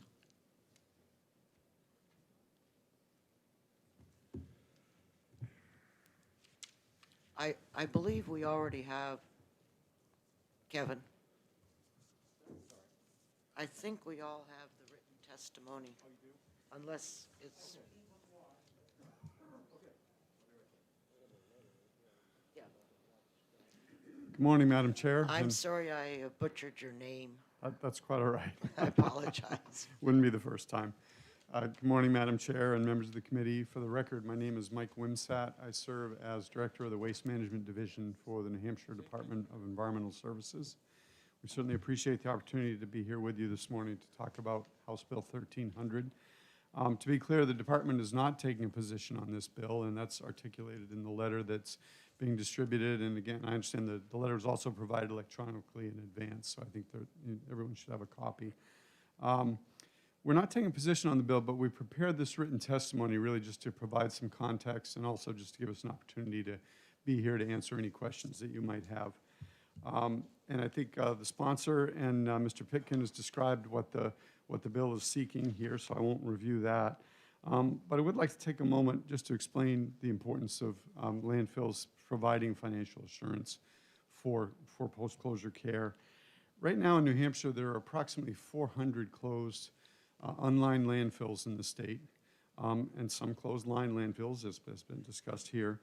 And they all have long-term care requirements associated with them, even after you close the landfill. And what you do to close the landfill is essentially put a cap over it, make sure that cap is maintained, that the grass cover is mowed, that if there's leachate collection, that you're collecting and treating the leachate properly, you're managing the gas that may be generated from the landfill, and then and most importantly, and with almost every facility, monitoring the groundwater around that to make sure that it's not creating a situation where it imperils the quality of nearby drinking water wells. And So some of those hazards include the possibility of impacting groundwater. Also, landfills can create explosive gases, which can migrate through the soil and create explosive gas conditions in nearby buildings. So there's a lot of important work that goes on for monitoring these landfills. In most cases, these landfills are owned by municipalities that pay for the ongoing care of the landfills. In the case of a municipality, they are in a position to provide financial assurance through a mechanism known as a financial local government test. So basically, if there is a requirement that any landfill operator, no matter who they are, provide financial assurance to show that they have adequate resources to do the long-term care of the facility. And it's important to understand that that financial assurance is not necessarily a fund to be accessed. It's to show that in the case that the owner of the landfill becomes insolvent, DES would likely be asked to take over the care of that landfill. There's adequate funds there to make sure that that's cared for at least a 30-year period. That's what the law requires. That's what an operator of a landfill is required to do to be in compliance with the financial assurance requirements. In the case of most municipalities who own these facilities, they're able to demonstrate that financial assurance through what's called the local government test. Because in essence, they're a taxing authority. If they need, if they don't essentially become insolvent, they can always raise funds if they need to meet their responsibilities. But in the case of a private owner of a landfill, or in this case a nonprofit, that local government test isn't available to them because they're not the same thing as a municipality. They're not a taxing authority. So there are a variety of other mechanisms that they can use. And those include surety bonds, or in this case, a trust fund, which was established to provide the financial assurance for this facility. And Mr. Pitkin has described that the history on this is a little muddled. There have been some misunderstandings over time about just what the responsibilities of econ would be with respect to providing for financial assurance for this facility. But I think it needs to be understood that, in essence, financial assurance is something that is required on a rolling basis. The law change that we made in 2014 was really intended to clarify that is a rolling basis. There were a number of people, econ is not the only person or the only operator that had the understanding that they only needed to provide financial assurance for 30 years, and then when 30 years was up, they didn't need to have financial assurance anymore. The unfortunate fact associated with these landfills is that while their costs to maintain them in their post-closure care period do generally go down over the years, they never necessarily go away entirely, because the landfill is still, if you think about what a landfill is, it encapsulates the waste, and it can continue to pose a risk to groundwater or gas management or any, pick your particular hazard. Those hazards can continue to be posed long beyond the 30-year, that initial 30 years following closure of the landfill. So that, I just wanted to sort of set the stage for you there in terms of what we do. So we manage a financial assurance compliance program where we require these facilities, all operators, to provide every 3 years an updated closure cost estimate of what, or post-closure care cost estimate of what they think their for a 30-year period moving out from that date, what do they estimate are their costs for maintenance of the facility. And then they're required to provide some kind of financial assurance for that amount of money. In the case of econ, unfortunately, we don't have a current 30-year post-closure care estimate. We have about a 15 years. So that's one of the first things that needs to happen, is they need to do, and we've asked them to do this, and I know they're working diligently to do it. They want to develop that 30-year post-closure care cost estimate so they know how much financial assurance they need to provide. What we're pretty confident of is that the current amount in their trust fund would not cover the post-closure care costs for a 30-year period. So we're waiting to see what that estimate will be, and then we're working with them. Chris Aslan from the AG's office and I went and met several weeks back, a couple months now back, with econ and their board, and we're trying to work out some kind of a solution so that they can get the amount of money that they need to have in their financial assurance package. And then also, maybe the more challenging thing, or at least as challenging, is ensuring that they have adequate funding each year to provide for the actual costs of post-closure care, which for them really include the costs of maintenance and mowing of the cap, monitoring of the groundwater, monitoring wells periodically, and also, as Mr. Pitkin indicated, collection and proper disposal of the 5,000 or 6,000 gallons of leachate that is collected from the facility each year. And with that, I'll leave it at that, and if there are any questions, I'm happy to entertain them. Yes, please, go ahead.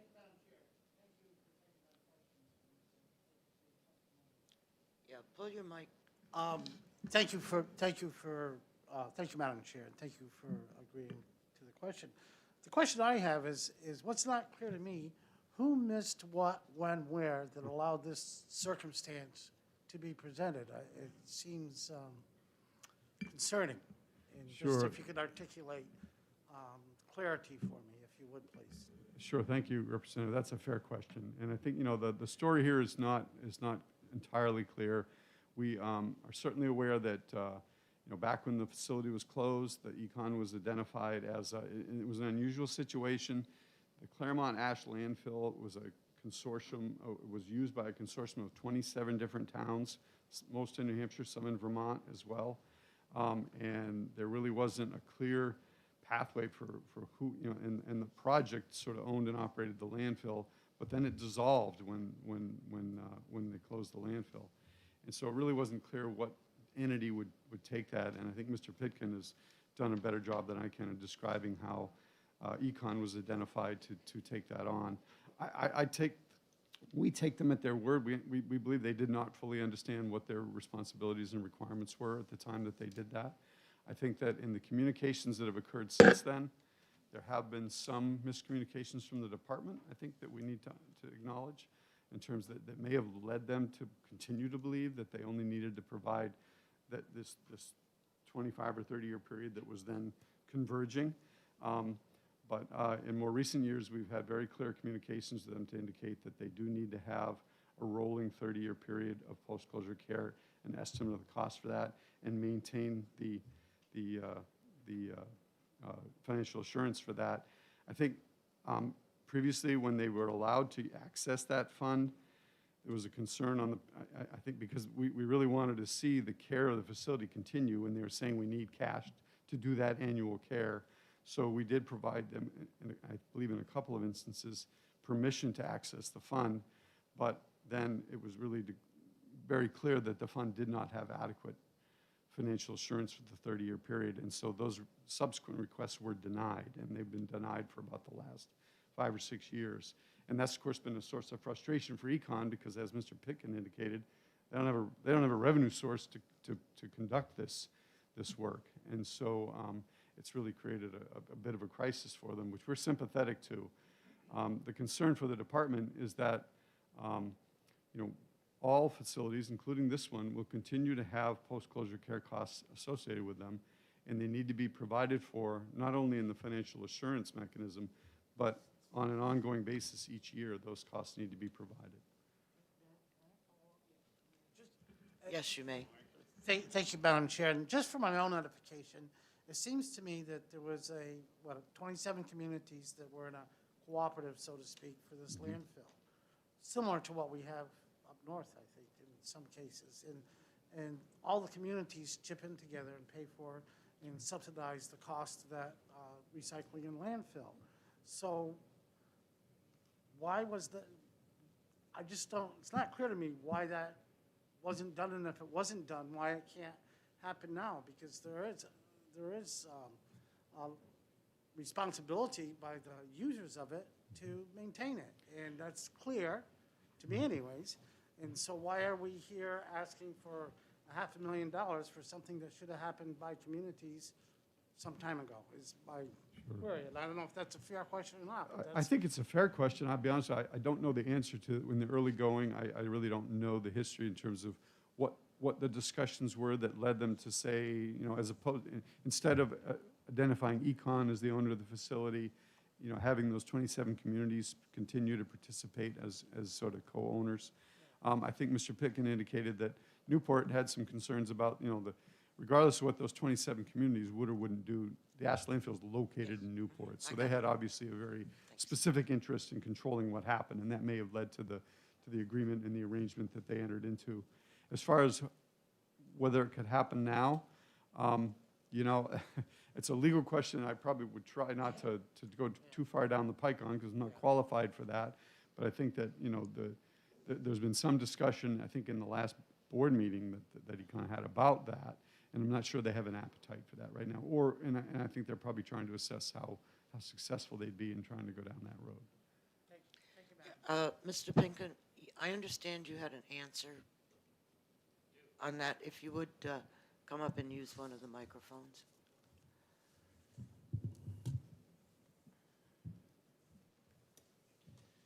So I have the distinct pleasure, or maybe not, but I was actually on the committee at that point in time. So with regards to the purchase of the landfill, there were a couple indemnifications that were approved as part of that process. So the first indemnification was of the 27 communities that said, if you have a major spill, if you have a circular event, we know we are responsible. But also as part of that deal, they said, we are putting in at that point in time 1.1 million. We have put in the monies that you have estimated and your experts have estimated and the DES has looked at and blessed for financial assurance, 1.1 million. And we are also giving you $200,000 for you to use should you have any type of spill to use in order to figure out what is the spill, what needs to be done, what is the cost, and then if it is a circular event, you come to us. But as part of that, at least the 27 towns said, but we need an indemnity agreement that you're not going to come to us every single year when your costs change. So there is a legal indemnity agreement that basically says Econ cannot go back to them unless it is based on the indemnity of the major spill because they put in 1.1 million plus 200,000. So again, if it was only 30 years, that would have covered everything because we have 15 years left. So the issue is now is the reason that we don't have enough money to cover it is not because the original amount was not put in. It's no longer 30 years. Now it's 30 years every year. So to go back to them, they're going to say, well, same reason we're here. That's not what we thought. And we've got an indemnification agreement that you can't come back to us if there is a change. So that is basically why it is difficult. And we are working with an environmental attorney, Attorney Cheney, who's very familiar with these. And again, based upon that subordinate or indemnification agreement, unless it's a major spill, you know, that was the agreement. Thank you very much.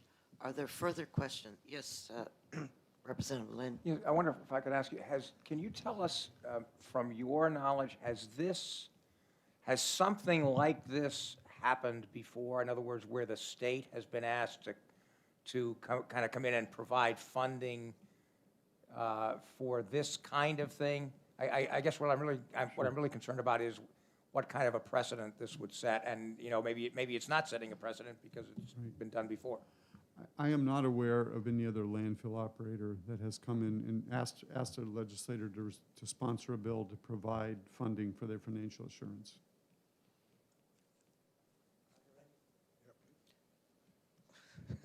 Representative Rick, you were too close.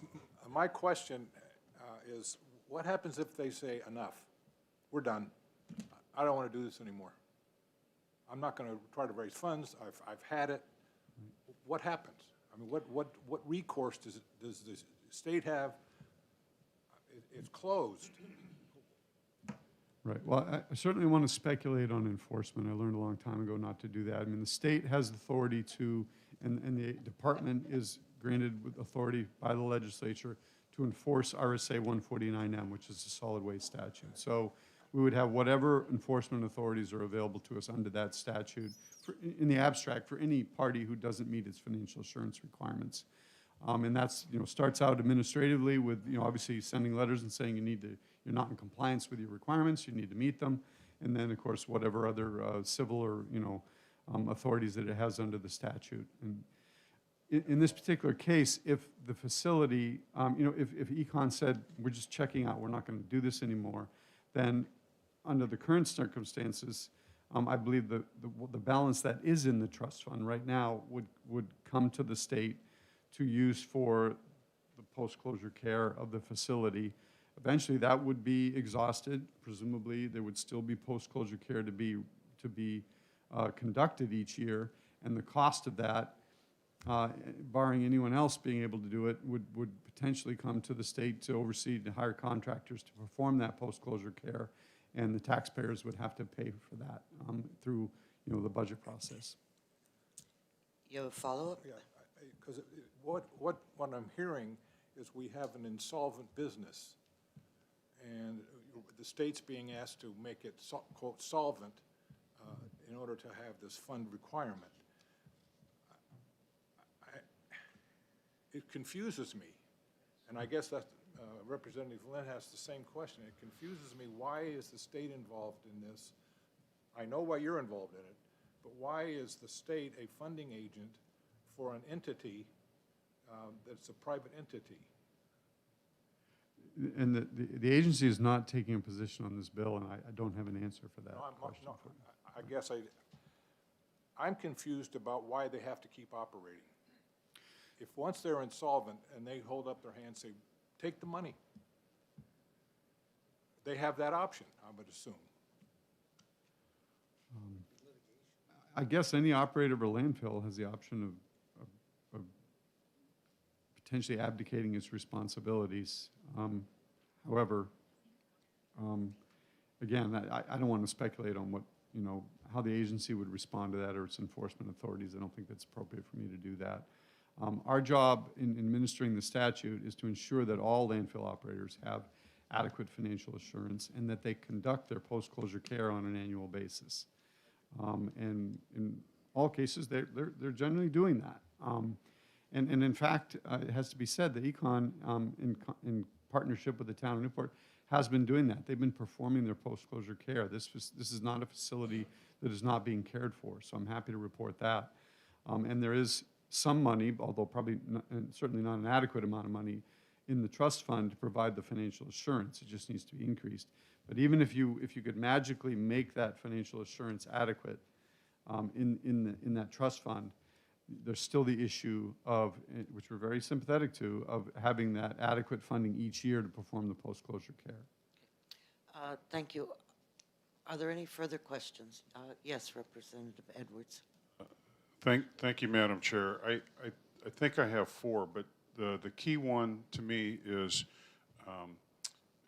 given that we're talking about a 30-year period and making sure we can reach the end of a rolling 30-year period, I'm just curious what the emergency is. I mean, we're bringing this item in mid-budget cycle, and if there's not a funding emergency because there's enough money for 5 or 10 years, why are we not dealing with this in a regular budget cycle?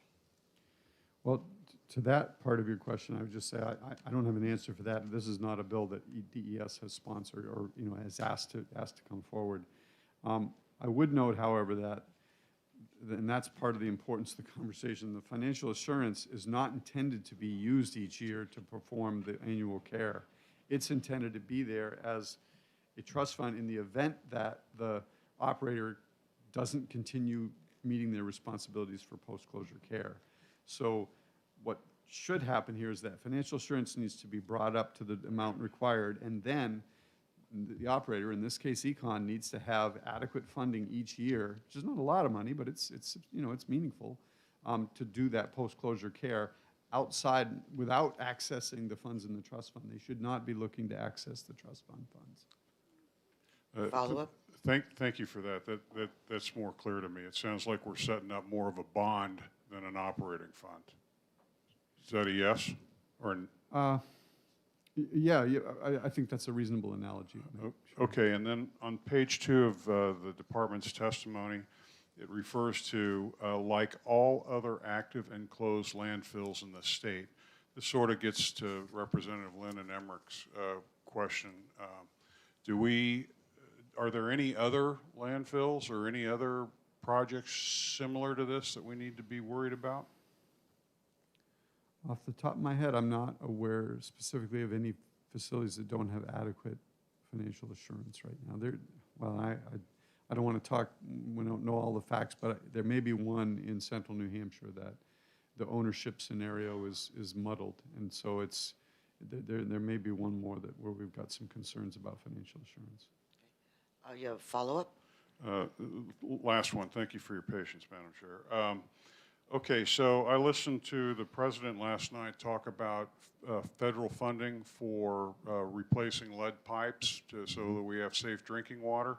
And since we're talking about leaching of landfills, are you aware of whether or not there's any federal funds that would be accessible for this sort of endeavor?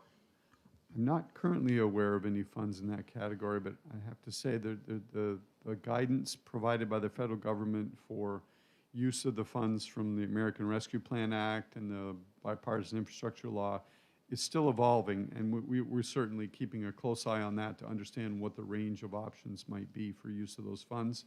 And we'd certainly look, to anything look like it could be accessed for something like this, we would certainly bring it to Econ's attention. I just have one question that is confusing me a little bit. And that is, you say that you have to keep a 30-year fund there, just in case. So if I'm closing a landfill, I have to provide assurances that I have 60 years worth of money to take at least 60 years, or is it 90 or 120? No, it's a rolling 30. So I mean, so let's say in year one you close the landfill. Right. You need to show that you have adequate funding. Let's say in the example of you're using for a trust fund, that you have a trust fund has enough money that if you walked away today, the state could take over the management of the facility and have enough money in that trust fund to provide post-closure care for 30 years. Assuming you don't walk away, though, the expectation is you maintain that financial assurance, and you also do spend whatever incremental amounts of money from other funds that are needed to do that post-closure care each year. So what you're saying, excuse me, what you're saying is that it's for a 30-year period. It's for right, and what we call it a rolling 30, because what it means is, under the law, you have to reassess you estimate your closure costs every 3 years. So let's say year one, you do what I just described. Year four, you come in and you say, okay, here's what we think our costs are. And you look at the amount in the trust fund, and if the costs have gone down, you're fine, because the trust fund will have enough money to cover that. If they've gone up, you might have to add more money to the trust fund to cover that difference. But the idea is that at all times during your ownership of the facility, you maintain 30 years financial, enough money in the trust fund to cover the next 30 years of care. And I guess that gets to my question. When does the next 30 years expire? Sure, so it never expires, basically. Okay, But so- what I would say, though, is that in practice, what we see is that the care costs in the early years are higher, and they go down over time, because as the landfill matures, maybe the monitoring gets so stable you don't need to monitor as often. You might still need to monitor, but you don't have to do it as often, or you don't have to do as many wells. There are some costs that are going to be kind of standardized, like maintaining and mowing the cap. You're going to have to do that. It doesn't get, the grass keeps growing, it doesn't change. So. Oh, someone here today said they were going to stop the grass from growing. I don't remember who it was. There are ways to do that, but we don't encourage them. Are there any further questions? Seeing none, thank you very much. Thank you, Madam Chair. And I have no additional pink cards, but I do have some people that signed in that didn't speak, and that is Senator Ruth Ward, who is in favor of the bill.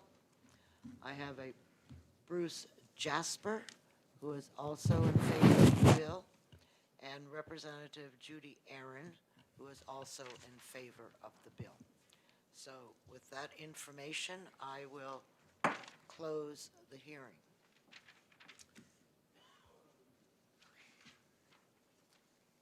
I will now open the hearing on 1054. Is there anyone here to speak to 1054? Okay. Just leave it there. Are you Representative Toddy here? I am. Okay, great. Thank you.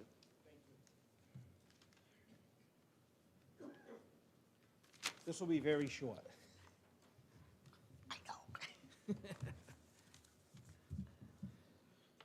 All set? Yep, I'm all set. Good morning, Madam Chair and members of the committee. My name is Douglas Trottier. I'm from District 6, Belmont. Before you, I'm presenting House Bill 1054, requiring an audit on the New Hampshire State Police.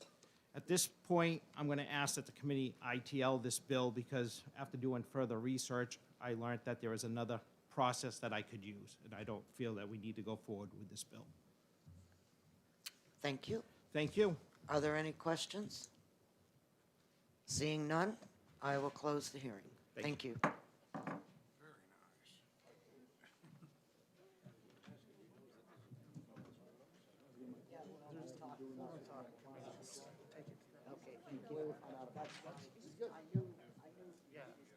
for him. Catch it forever. You will be. Okay. Yeah, we haven't got it. All right. Could I ask everyone to stand for 3 minutes? And then we will have the folks from DAS speak to us about the annual comprehensive financial report. Did everybody get a copy of that? I did not.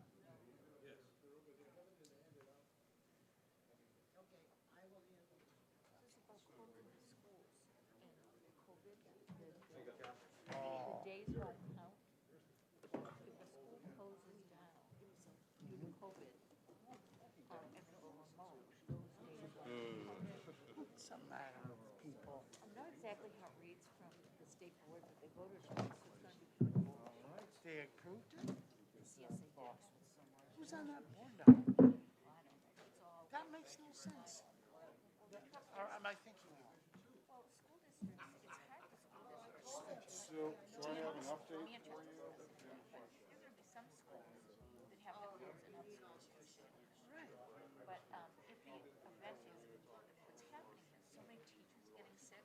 Yeah. There aren't enough teachers to create So a let's safe blow up the whole educational system. It's crazy. So they said that schools have to stay open. So I don't, I'm not, I haven't read it all, but I know it's gonna be coming to, who called me up on. These are the same buildings you see that local control is supposed to. I know, I Right? know. What the hell? But in the Senate is a bill right now that will, disallow that, because it's saying that the local school district will have that authority. Well, that's what, That's in the Senate, Jake, I don't know what's gonna happen with that. the state has the responsibility for assuring there's parameters for how many days, right? And, never mind. I think that's Seems to me pretty standard. Okay. I'm gonna go for the screen somewhere. Well, I mean,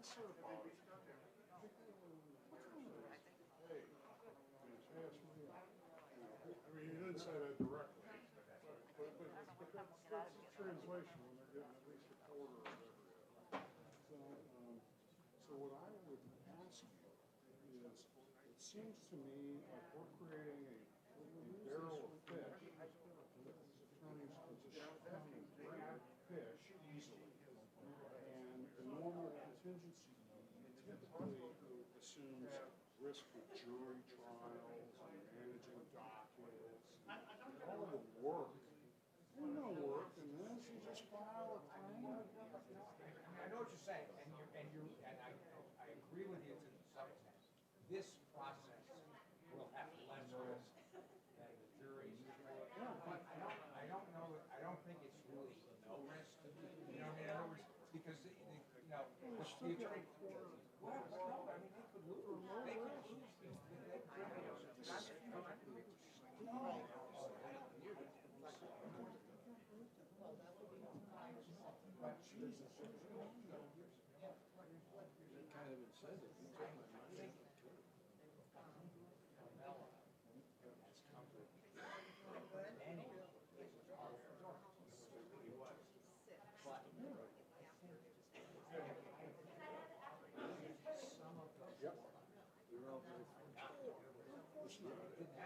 And so there is a risk that, what's going to happen is you're going to file a claim to lose. also, this is okay. It's, you know, just.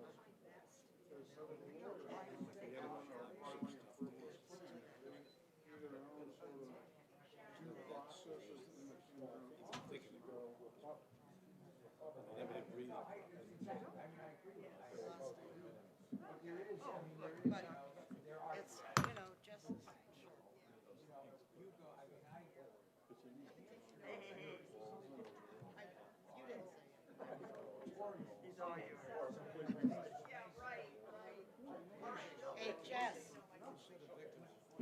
Jess.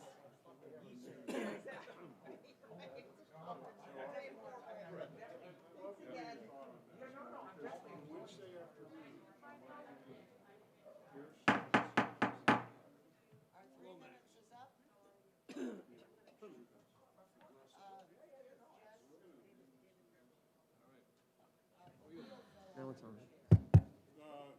That was Petrie's chair.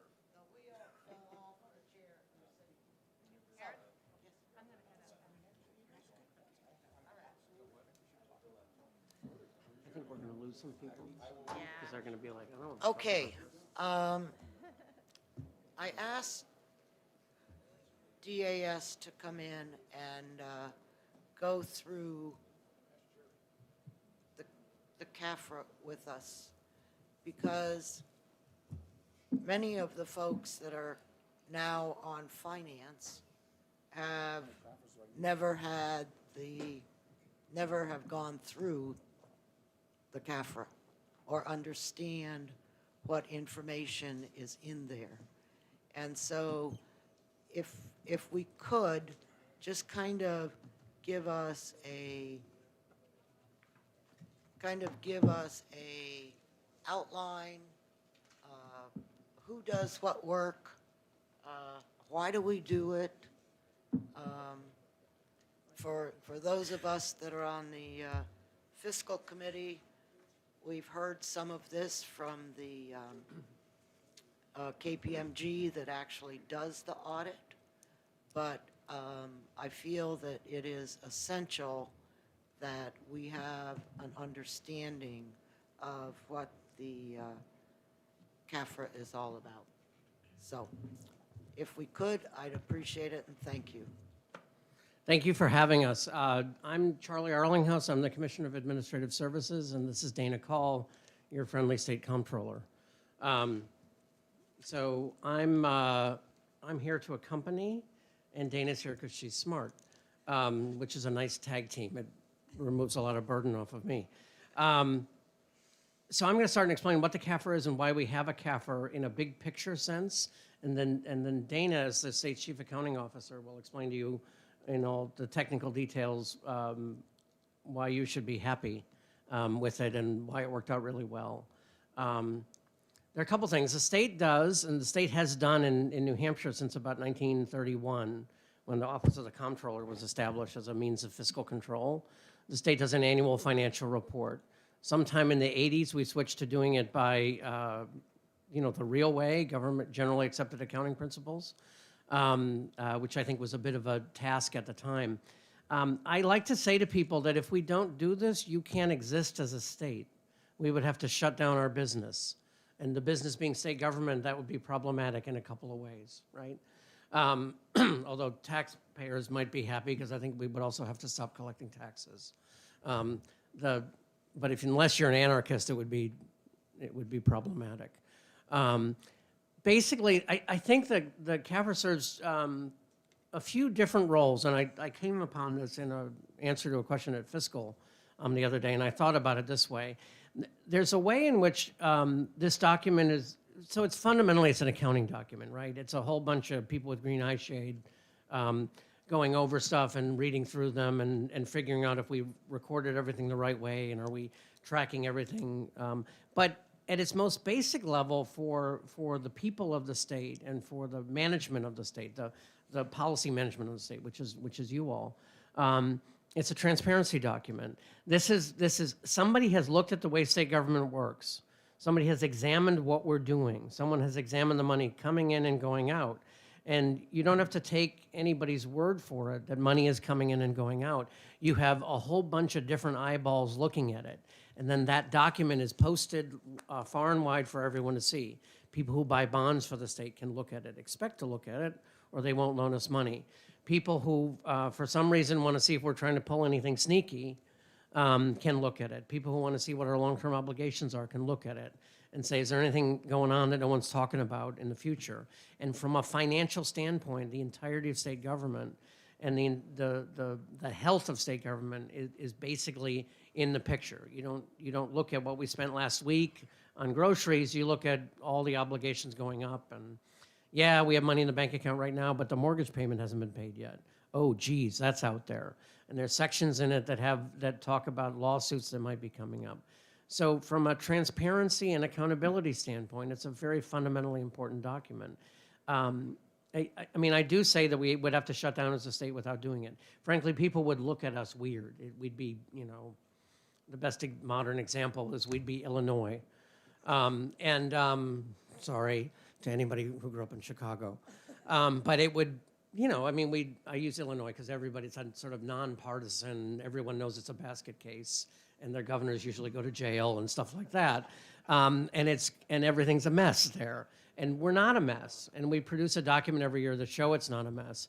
Early in the history, when they established a comptroller, right, departments used to spend what they spent, and then 3/4 of the way through the year, they'd come to the legislature and go, hey, we ran out. Can we get some more? And the people got sick of that, and they wanted, budgets and control and all that. So early on, the executive branch did its own audit.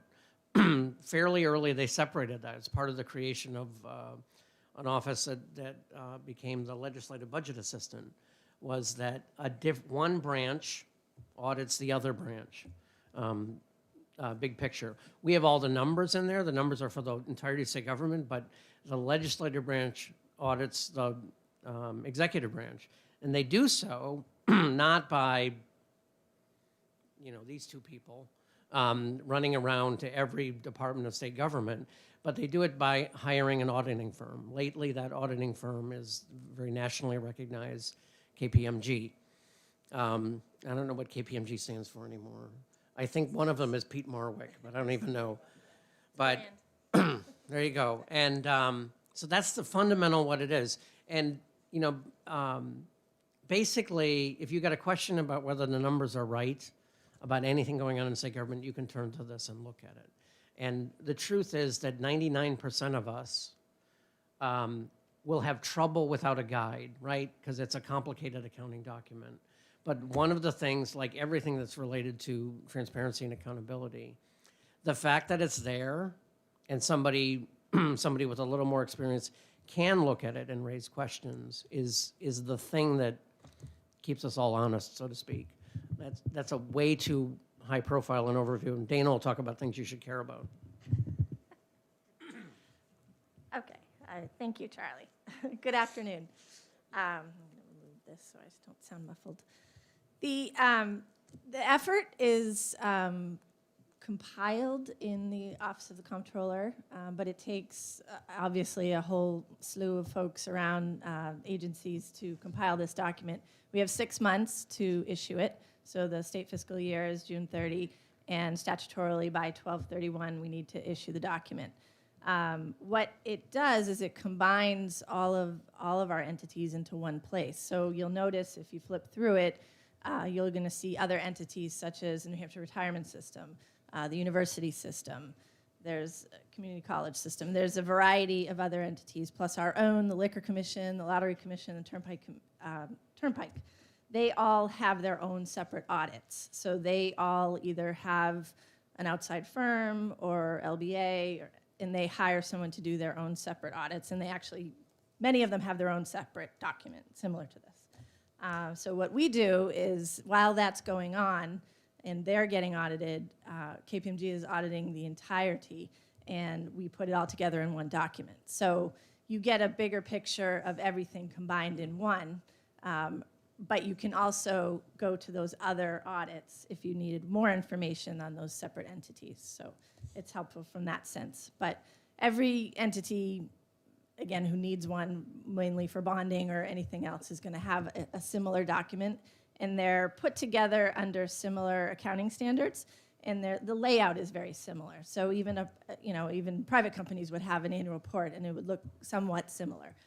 We work under government accounting standards, so we have some different things. But essentially, it starts with there's a transmittal letter, which is written by us and opens up the document and talks about a lot of the things that you would all be interested in. I think when I was here previously, I pointed you to page 8, which is where the surplus statement is for the General Education Trust Fund, because that is generally what, when you're looking at budgets, that's what you're most interested in.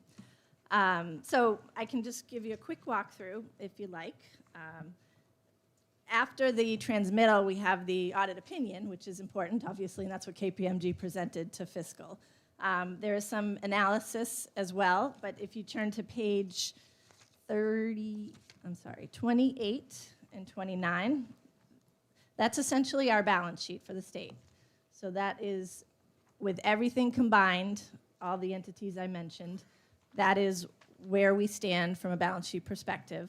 It includes all of our capital assets as well as our long-term liabilities, such as pension obligations and the like outstanding debt. And so that's a big picture. And then if you turn to page 33 is the balance sheet of the funds you're probably most familiar with, which is general fund, highway fund, education fund. And you can take a look at what those balances look like and their fund balances. And I would mention the statements are obviously on a GAAP basis we refer to, which is accrual accounting, generally accepted accounting principles. So it's not necessarily on a budgetary basis, but if you look through the document, elsewhere in the document, we do provide some budgetary information to kind of give you a sense of budget to actuals. So beyond the statements, there's multiple pages of footnotes, and what we do there is we take a particular line item that might be of interest and provide extra pages of charts and information to break down the details. So if, for instance, you were interested in capital assets, you'd go to that page and look at the details. If you're interested in debt or how long our debt, how long our debt payments go out, you would look at that page. So that's basically the financial statements and the footnotes portion. And again, there's a lot of schedules in the back that break down the other entities that we talked about as well. Like this state revolving fund is one of those, and there's a breakdown of that and more towards the middle. And then the back section is a lot of informational. So there's a lot of, we call it the statistical section, where you might find information on number of employees, on a variety of information statewide that we compile. And that information is not necessarily audited, but most of it aligns with the financial information. So if you wanted to look at more details on the general fund surplus, you'd find a page there that would align with how we present it in the front. So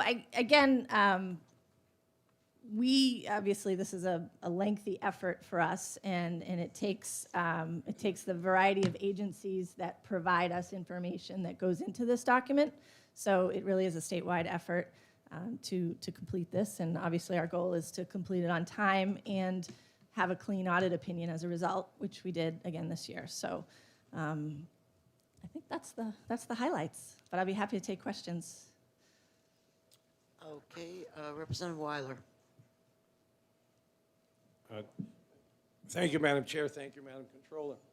I've had a constituent that's had a lot of questions lately about the retirement system. And I found the section in here very incomplete. I did notice that GASB 85 or 75 said we had to start listing OPEB liabilities, which put us a couple of $1 billion in the hole as our financial position. But what I do recall is back in 2011 when we decided that we were in the hole on the overall actuarial retirement system, that we needed to change it. So changes were made, and at the time I think we were $2 billion short in that retirement system, and we were hoping that we would make gains on that in a 30-year projection. However, nothing is showing in here to show whether we've made progress on that gap, which I believe is now twice what it was in 2011. But there's nothing in here that gives you any information. And when I recently, a year ago, said we needed to audit the retirement system because they're only making 1% return, they suddenly this year say they're making a 26% return, but that isn't in here either. So I think we ought to go and kick them in the butt over a retirement system and saying, you're giving us just nothing.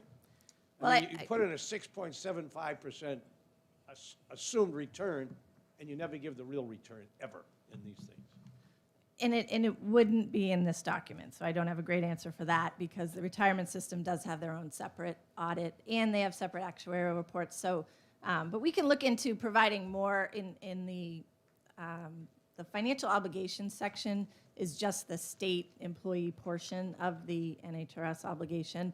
So they have an entire system that they provide financial statements for. But we do have ability in our narrative at the front where we could talk more about the impact of the retirement system to our employees. So that is an area we can look to add language.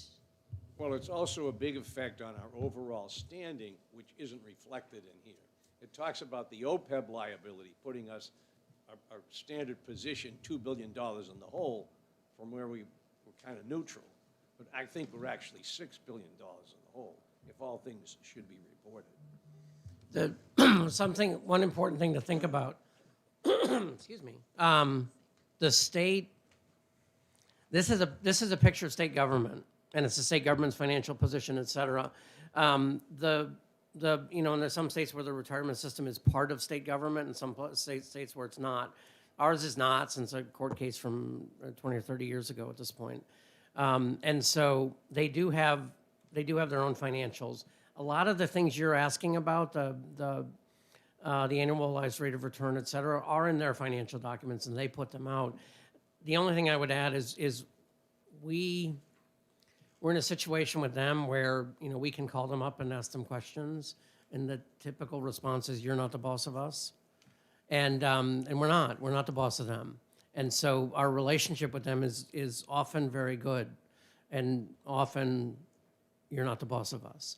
And so a lot of the information you want, you really are gonna have to get from them. Our goal is to make sure that we quantify on an annual basis the state's liability. And as to the rate of return, you should call Gerard. My predecessor. Gerard hired me, so you got to be thankful. I will mention, though, on one of the pages I pointed out to you on our balance sheet, we do distinguish between our OPEB liability, which is our other post-employment benefits, and the pension liability. So we have two liabilities on the books.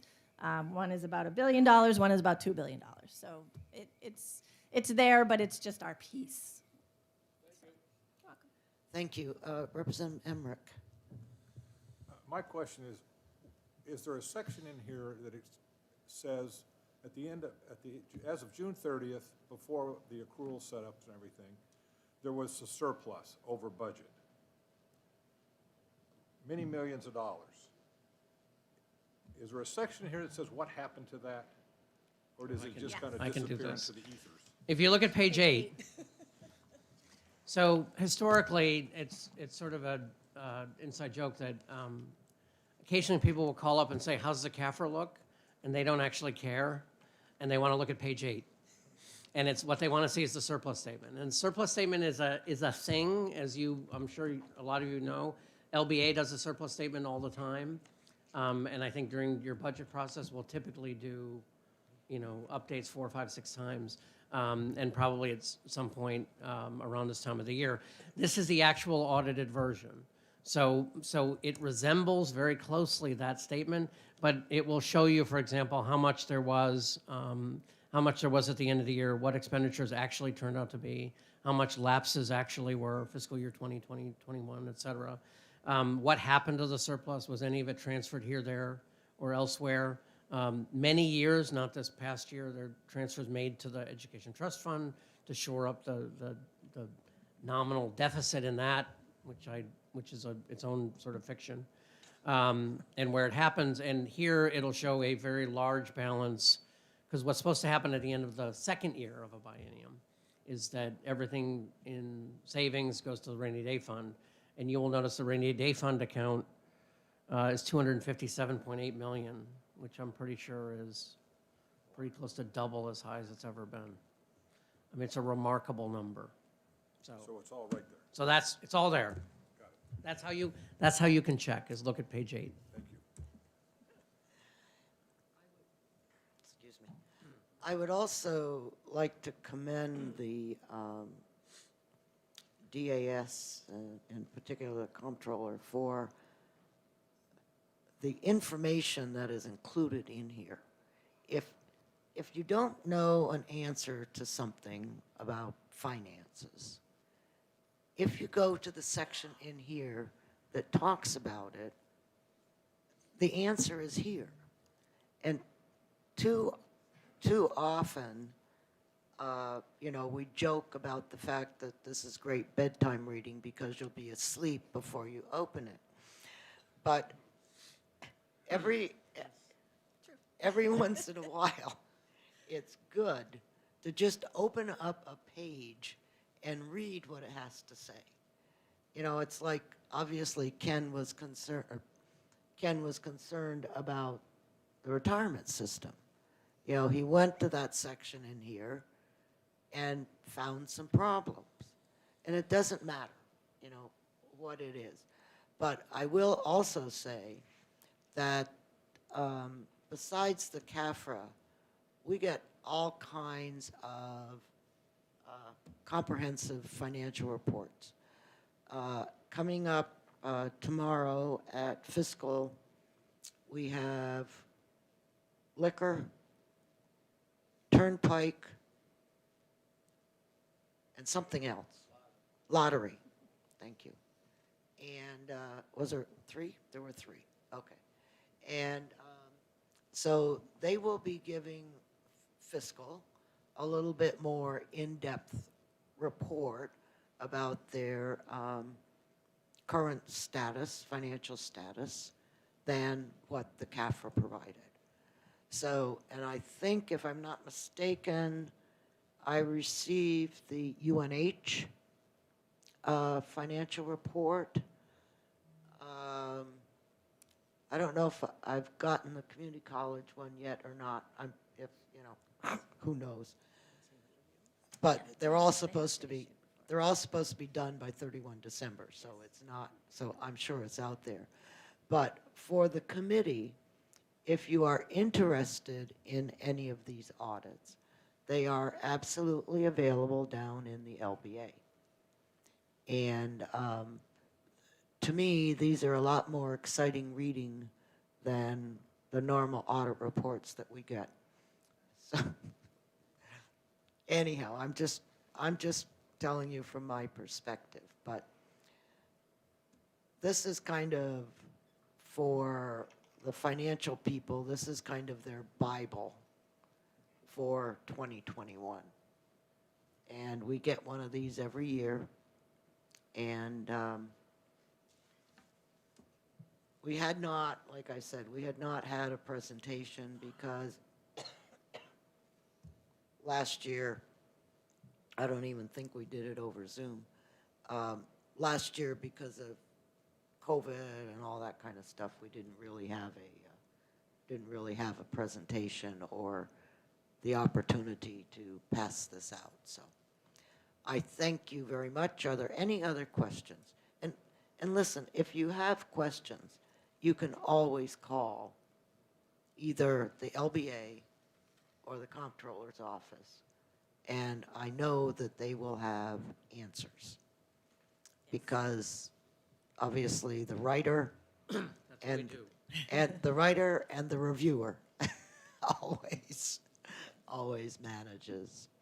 So I believe that, thank you very much. Thank you for the opportunity. Okay, I believe our next meeting is on Wednesday with Division 1 and Division 2, or 3. I will set up a time for Division 2 which will obviously not be next week because we don't have the time. It'll be the following week. And if anyone wants to come to fiscal tomorrow, you're more than welcome to see us spend multi-million dollars. Most of it in ARPA money. And so that option is always there. And other than that, thank you all for coming and have a great day.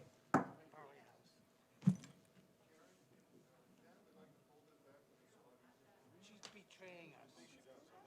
No, Peter and Mary Jane. Color coded. Tom's not. By division. Barley House. Barley House. Come on, Robert, Barley House, we want.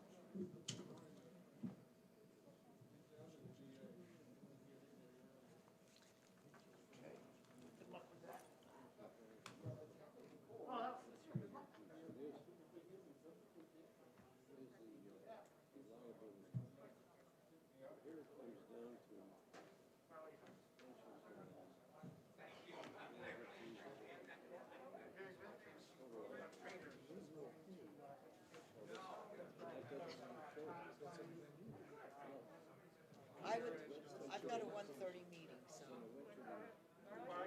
Yeah, no. Yeah, I know all that. I think it was your turn to pay. Yeah. Thanks a lot. Just give me your credit card, I'll bring you the receipt. You'll take care.